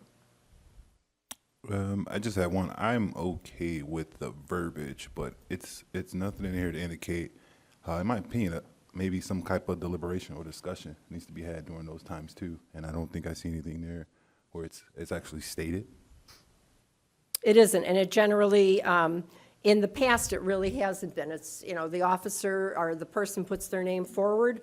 A lot of times what happens, or that has happened over the years, if someone is interested in the position, they will call other board members and chat with them and let them know why they're interested in it and what strengths they believe they bring, and ask for their vote. Absolutely. I am familiar. That is exactly how it happens, but in the full transparency, I believe, for community members, I think that as a board member, we should at least have to articulate why we're fitted for the position, and everyone that's throwing their name in the ring for the position. So I think there should be verbiage for some type of deliberation or discussion. It absolutely should go with changing. If we're changing leadership, there should be some type of articulation as to who's suited and why. There's generally, in the election process, or even like for the IASB, it's not a matter of, you know, debating the person, but maybe putting the information, the qualifications might be an option. I don't know. What say the rest of the board here? What are your thoughts? So I concur with Mr. McGowan to have some verbiage in there to give the candidates an opportunity, should they so choose, to add some comments and some flavor to their nominations, if they so choose. That may be unnecessary because there may already be a decision that, you know, that's been discussed between the candidates and others, to express their interests, their qualifications and such. There may be no need because there's only one person. So that one person doesn't have to say something, because we know that based on the policy that's being proposed, if there's only one person, then there's no voting taking place. That person is automatically the selected candidate. But I like to have the candidates have an opportunity, should they so choose, to express their interest in the open forum. So where maybe someone can express when they put their name forward, as to what their strengths are and why they're seeking the position? Absolutely. Okay. Okay, so I'll draft some language for that. That is at the point where when the candidate when a name is put forward. If there are multiple, obviously. That was my next question. If there are Only when there are multiple? I would say if it goes around 3 times, right, if the nomination is called 3 times, at the end of the 3rd time, there are multiple candidates, the person who is running that particular position election names those 3 people and then asks if any of them would like to make a comment in support of their candidacy for that position, would they like to do so? And then the person can say, yes, I'd like to say something, or there isn't something. Okay, just let me clarify. That's only if there's multiple candidates. Yes. Okay, I will draft something and you'll see it in the next round. But would you want something from, if there's only one name? No, it won't be necessary. At that point. But if you're saying you want the community to know about their strengths or why they're seeking the position, would you not want a comment from them? No, because then at that point, they won the position. Because I agree with President Klimkowitz on this. Like, to me, the principles equally applied. So, and especially the principle we're talking about seems to be one of choice, not a mandatory. Like, because we keep saying provide an opportunity for candidates to talk about their strengths or their reason for wanting the position, what have you. But to me, then what applies for all applies for one. If this is in the name of transparency, and I support that, then I think it should be just verbiage that applies regardless of how many candidates are put forward, particularly since it is an optional choice and not one that's mandatory. Perfect. Yeah, I think we need to, because if you're looking for transparency and you want people to know who we are, everybody has the option then. Absolutely. Okay, all right, excellent suggestion.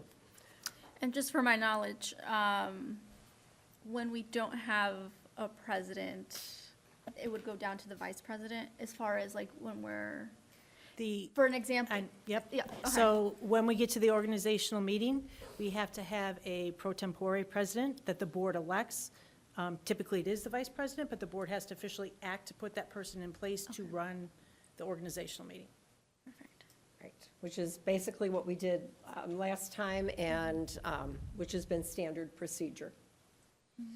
Okay, all right. Thank you on that one.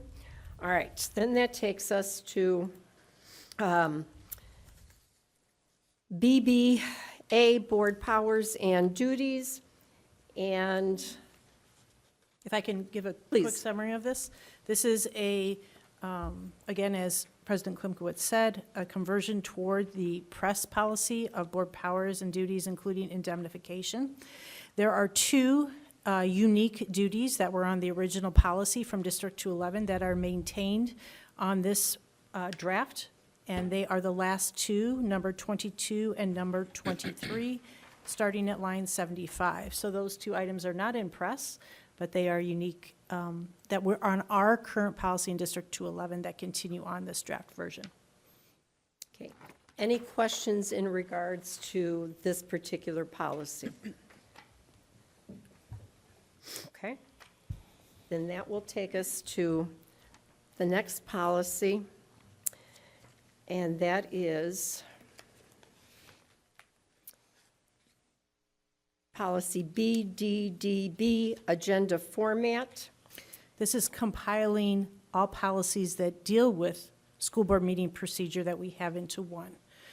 So BDDB that you see before you is the base policy. It contains our current policy of our agenda format, which remains.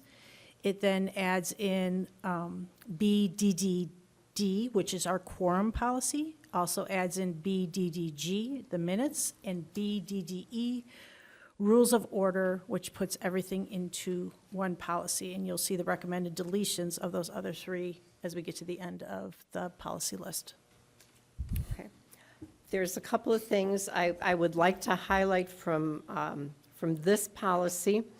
On lines 81, it begins about the voting method of reminding people that a vote of an abstention or a present is not counted in the actual vote then, because of you're not saying yay or nay. What else did I have here? That takes us, then I've got that one. Okay. Then I'd also like to just kind of talk a little bit about line 173. That goes to the quorum and about how we're able to meet in person and how we're able to meet in person with a quorum and also being able to have people call in.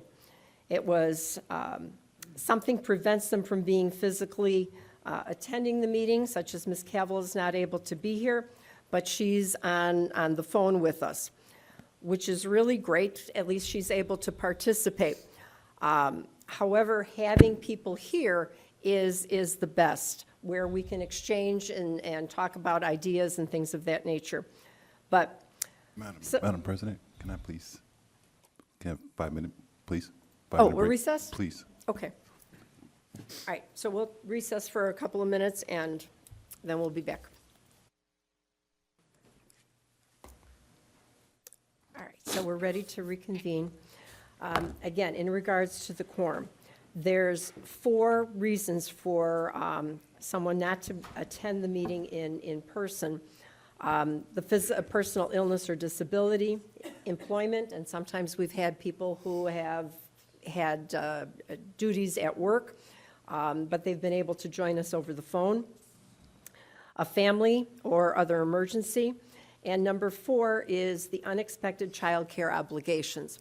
And I know that that came up within the last couple of years because there's a lot of young people who would like to run for the boards.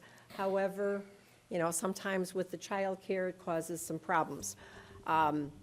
This allows younger people to be part of boards, and in some areas, some school districts, it's really hard to get people to run. So it's really important to have a nice mix of people at the board with some different backgrounds and things.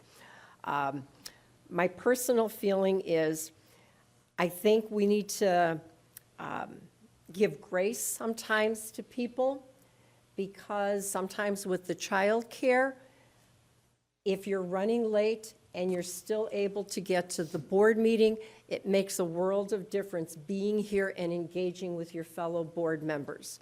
So I think sometimes we have to just give grace to people, and they show up, they give of their time.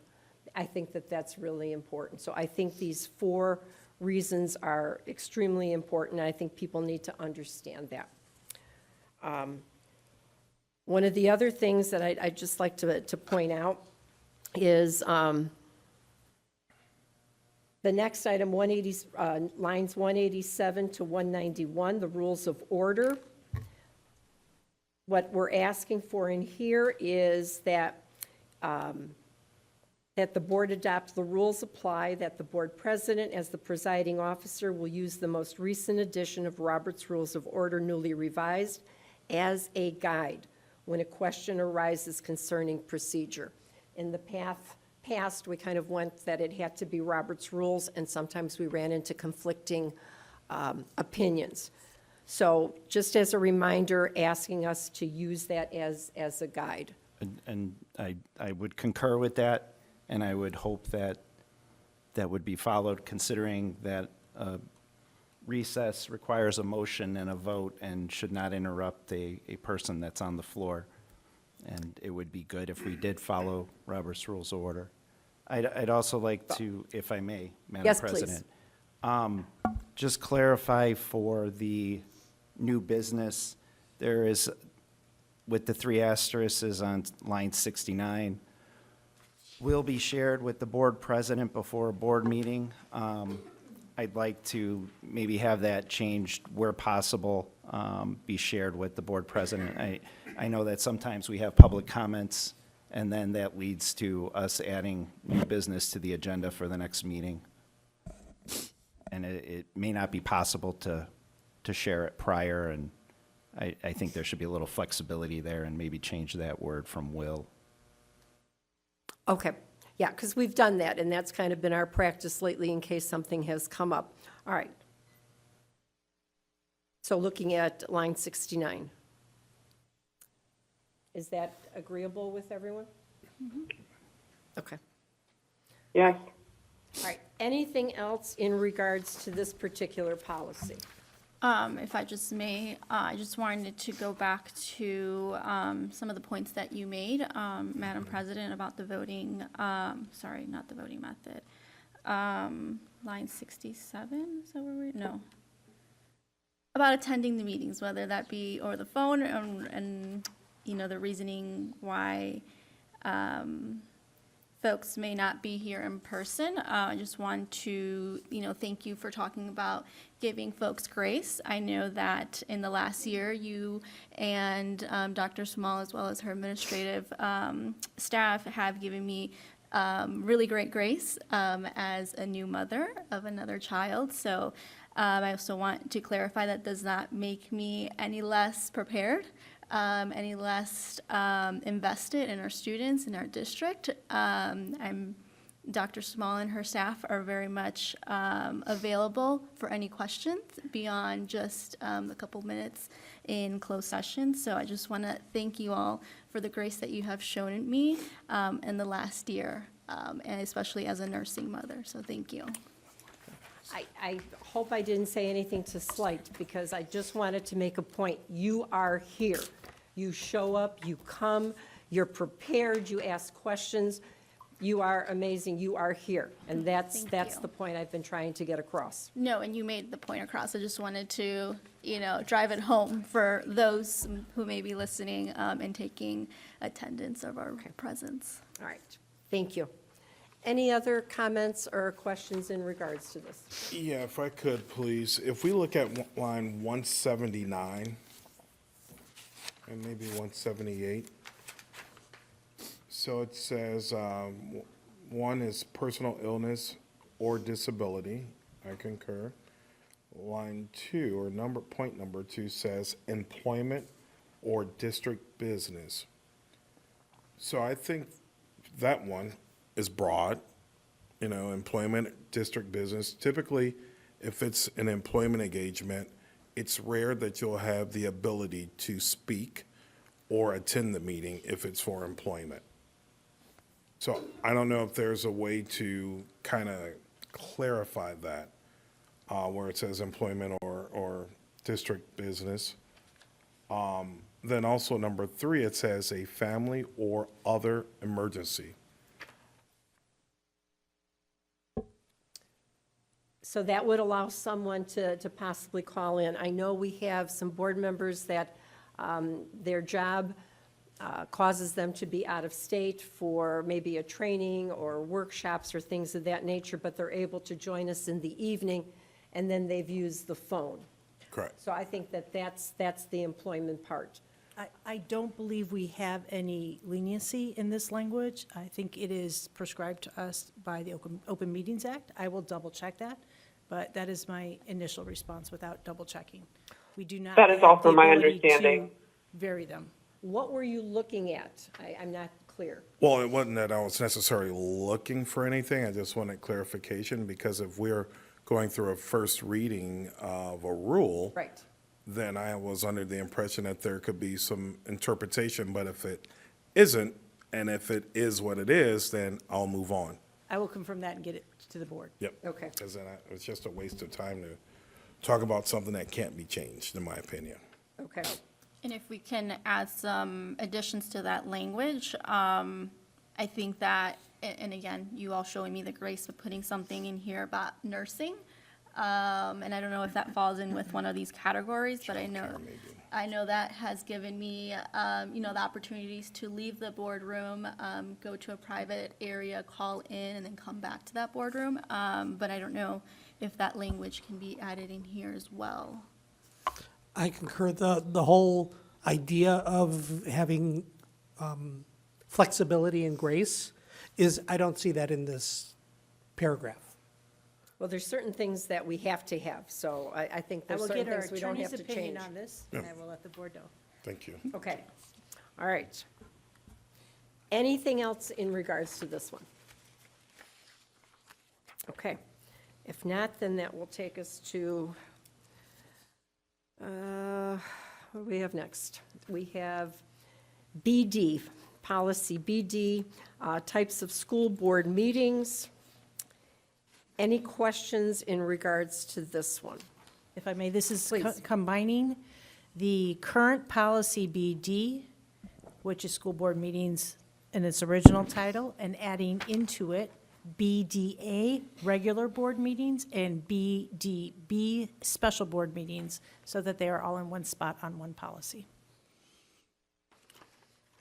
I'd like to recommend that line 23 just be clarified to state, maybe change it from school boards and then having the possessive pronoun in there, its committees, to and board committees, as the title board committee is used later and has a specific connotation.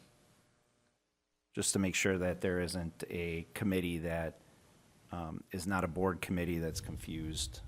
So let me make sure I'm understanding you. Right. Read the line the way you're proposing it. 23, Yep. for all meetings of the school board and board committees. Okay.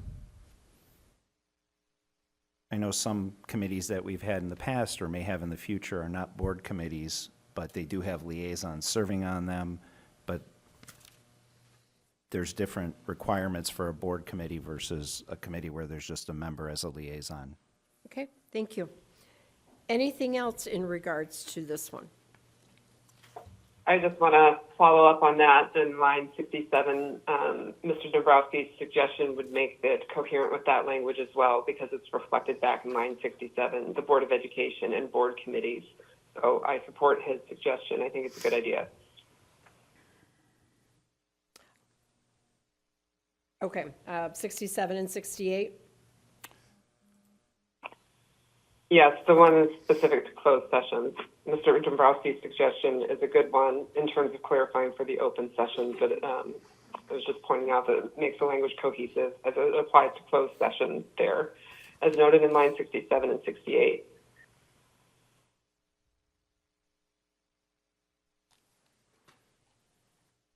Okay. Board committees may call closed session to discuss item as the law allows. Okay, got it. Thank you. All right, anything else on that one? All right. That takes care of the ones that are being revised. Then we have 5 board policies that are up for deletion because they've been blended in there. Any questions on any of those 5? I and J are the ones that have been merged with policy BD, correct? So make sure I'm following. Yes. Policy BD They've all been, has they've all been absorbed merged. BDA. They've all Okay. to merged. confirm which letters go with which, Yeah, but they've all been merged. Okay. Then that will take us to the new proposed policy on, let me get to that. The new proposed policy, IGCFB, high school credit for students in grades 7 or 8. Dr. Small? This policy is based on the discussion from last month's board meeting. It is a press version that you are seeing. Okay. Does that, what you see, is that what you're comfortable with, or any suggestions or changes? Okay. All right, then we're good with that. Then that will take us to our next item.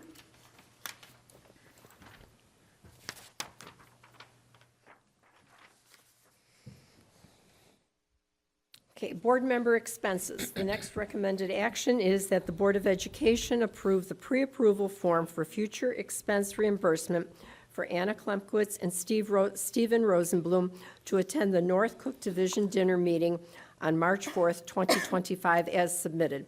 May I have a motion, please? So moved. Second. Okay, thank you. Any discussion? Roll call, please. Mr. Bradley? Aye. Mr. Dombrowski? No. Mr. McGowan? Aye. Mr. Rosenblum? Aye. Ms. Cavill? Aye. Ms. Barron? Aye. Mrs. Klimkowitz? Aye. The motion carries. The next item is potential topics for future discussion, and I've had none presented to me. Then that would take us to our committee reports. NSSEO.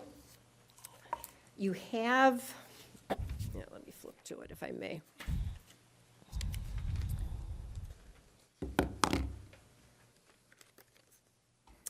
You have the gap analysis, and I know I touched on it last month about the governance structure as they're working on the strategic plan. We're looking at a little bit different of the governing structure. We're looking at the finances and facilities, and we're looking on maintaining a highly qualified staff. and instruction and programming. So those are really the three parts of the strategic plan that they're working on. So I did put a sheet at your table that kind of summarizes it. The gap analysis, the executive summary goes into it a little bit more, and it talks about the other special ed cooperatives that are, you know, in the neighboring areas and how they do their governing structure. One of the things that we're looking at doing differently through the strategic plan and the involvement of all of our member districts and our directors and our superintendents from all of our schools is looking at the governance of having a board, the governing board, and also having an operational board. And I'm going to ask Dr. Small to talk a little bit more about the thought behind that and what that might possibly look like. So within the goals of the strategic plan, we were looking at a governance structure that included superintendents. And what came out of that was an action plan to do a gap analysis of comparing the NSSEO structure to other co-ops in our area. And what we found in that analysis was it is common for there to be a operational board that is made up of each of the members' superintendents. So the continuation of the involvement of our instructional experts, our facility experts, and our finance experts in those particular areas within that co-op. Those experts are sent by each member district. Those recommendations then go up to an operational board, which is each member's superintendents. Some of those decisions that are operational would remain at that board. The ones that would be required governing board decisions would go up. Right now, what's happening is NSSEO is running more like a district instead of a co-op. So what wasn't happening was financial decisions or preparing for financial decisions started with a little bit of our member input, but then it never was moving up to superintendent and this board's recommendation. So we are kind of setting up a more efficient structure in terms of the people sitting at tables that are part of the recommending and then potentially the approving body along the way. So there will be more details to come on this, but that is the essence of the structural change. And then this board, as well as all the other entire 8 member boards will vote on that structure. So it will come back here for a vote. It'll come back, and you know, currently the board has had some special committees for finance and for facilities, and we've had a number of people, but I think with an operational board, it adds a little bit more continuity to it and more information from all of our member districts. So it's going to look a little bit different, but I think it's a positive step and much more involvement by each of the districts. It is a commitment by each of the superintendents of the member districts to be an active member of the co-op and receive information and be able to give recommendations. Okay. Which is what a co-op should be. Any questions? I have a couple. So can the governing board remove members of the operational board? No. The governing board is, in the current situation, Anna's vote represents you. I understand that. And she's elected by the community to represent the community overall within the co-op as well. The governing board is not elected. Anna is sent by this board to represent this board. Right, and only elected members are on the governing board. Are there any governing board members at NSSEO that are not elected members of the community? No, there are Thank 8 you. members. There are 8 members, yes. And this would add another with the operational board, which has a little bit more say into the structure, the facilities, and I think a little more of the continuity as to what our students need, what the expectations are, and I think a better understanding of all of our school districts that are part of it. Okay. Any other questions? And we'll come back, we'll have more information, because I know meetings will be going on as to, you know, how it would look as far as meetings, for each of those boards throughout the year. Okay, then we'll move on to the next committee report, which is EdRed. Mr. Rosenblum. Thank you. So I'll start by saying, believe it or not, it's going to be short. There is a bill that is being advocated by EdRed that actually got a number, and that is the deprioritization of the use of schools for polling places. And there's a push to allow some involvement by the school districts with the election authority to decide whether or not their schools will be used as polling places. And there are some parameters that are being put around that, such as for the safety or operation of the school locations. So there's some things that they're going to be allowing schools to have a say as to whether or not their district's being used and the schools are being used. So that's a bill that's going through committees right now. Just as a point of information, our schools and the district office on the north end are used as polling places. Our schools on the south end are not used as polling places. Thank you. And the other thing is that the next meeting for EdRed is Friday, February 7th, and we will have representation at that meeting. Okay, thank you. The next is the community. February 7th? I'm sorry, not February Okay, I was 7th, in March.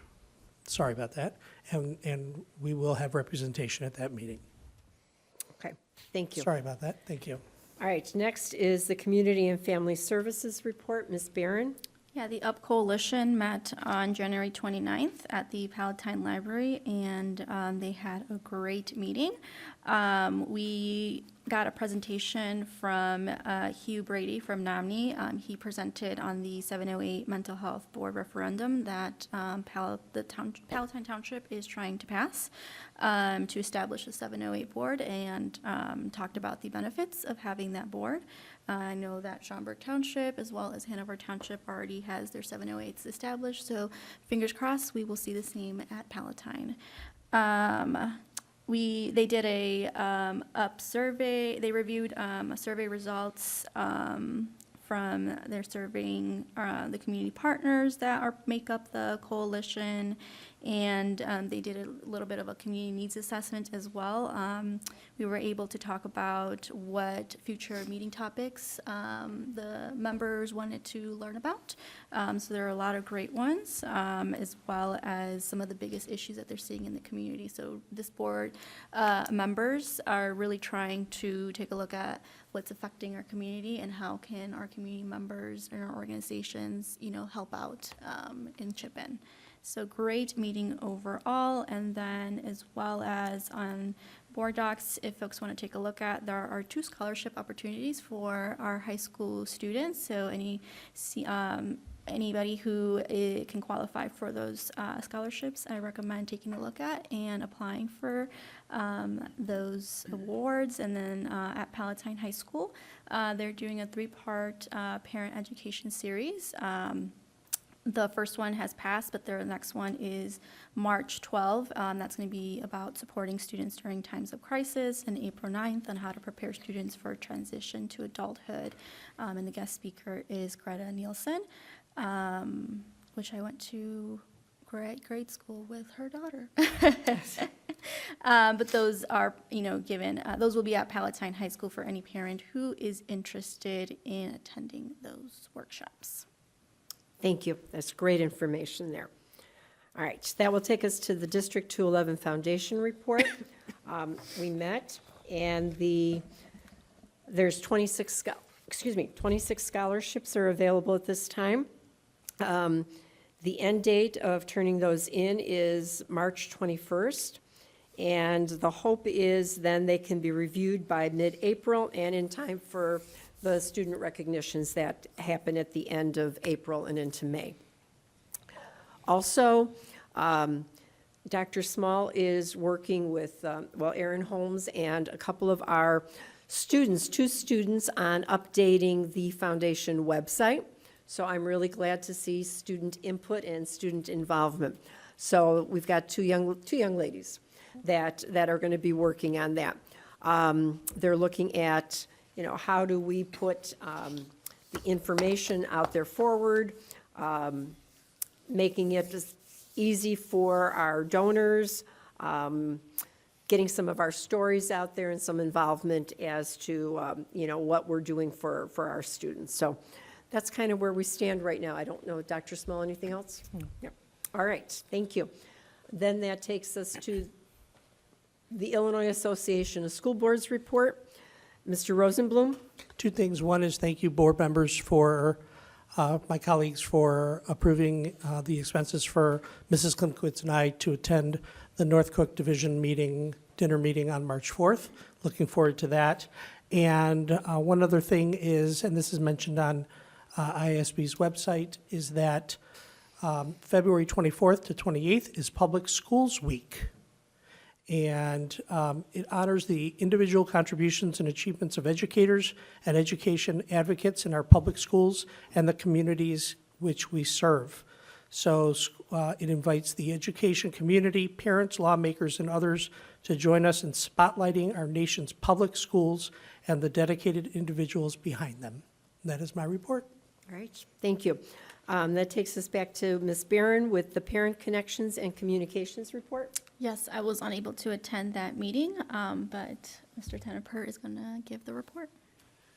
Sure, yeah, so we started off the meeting looking at our Student Success Guide, which will be on the websites, and this is just a year-by-year guide for families to look at the main things that are going on in each of those years of the high school experience to help them along the way, whether it's taking the ACT or starting to look at college and career interests. Then we took a look at the mobile app, which is close to completion here. So, and people gave some final input before we launch it in the near future. And then we took a little bit of an evaluation of all of our methods of communication with the community, whether it was social media, newsletters, website, text messages, and got a little bit of insight into what people found helpful and how we could be more helpful to people. Okay, thank you very much. All right, that takes us to our calendar of events. And, well, we've got spring break coming right around the corner. Our next board meeting is March 20th. I have something to add, if you don't mind, please. Mrs. Klimkowitz. And that is Thursday, March 6th, is a special night, annual night that we have in District 211. I know we have a couple of these kinds of nights, but this one is, we usually have, so it's college night. So it's a night at Palatine High School.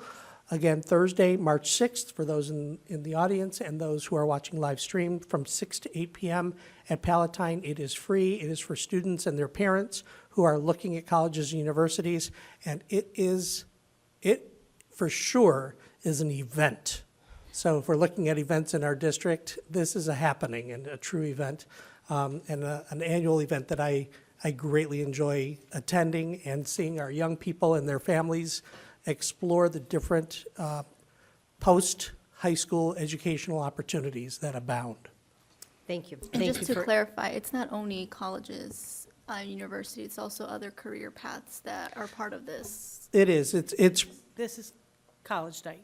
This is college night. Okay, thank you for clarifying. We have another one we have all different ones. Okay, The one I got it Mr. confused, Rosenblum sorry. is referencing is college night. We also have a fair that is specifically for seniors ready to become full-time members of the workforce. That's Okay. another one. and I believe we also have another evening program for first time. We have workshop for that. We also have a military fair.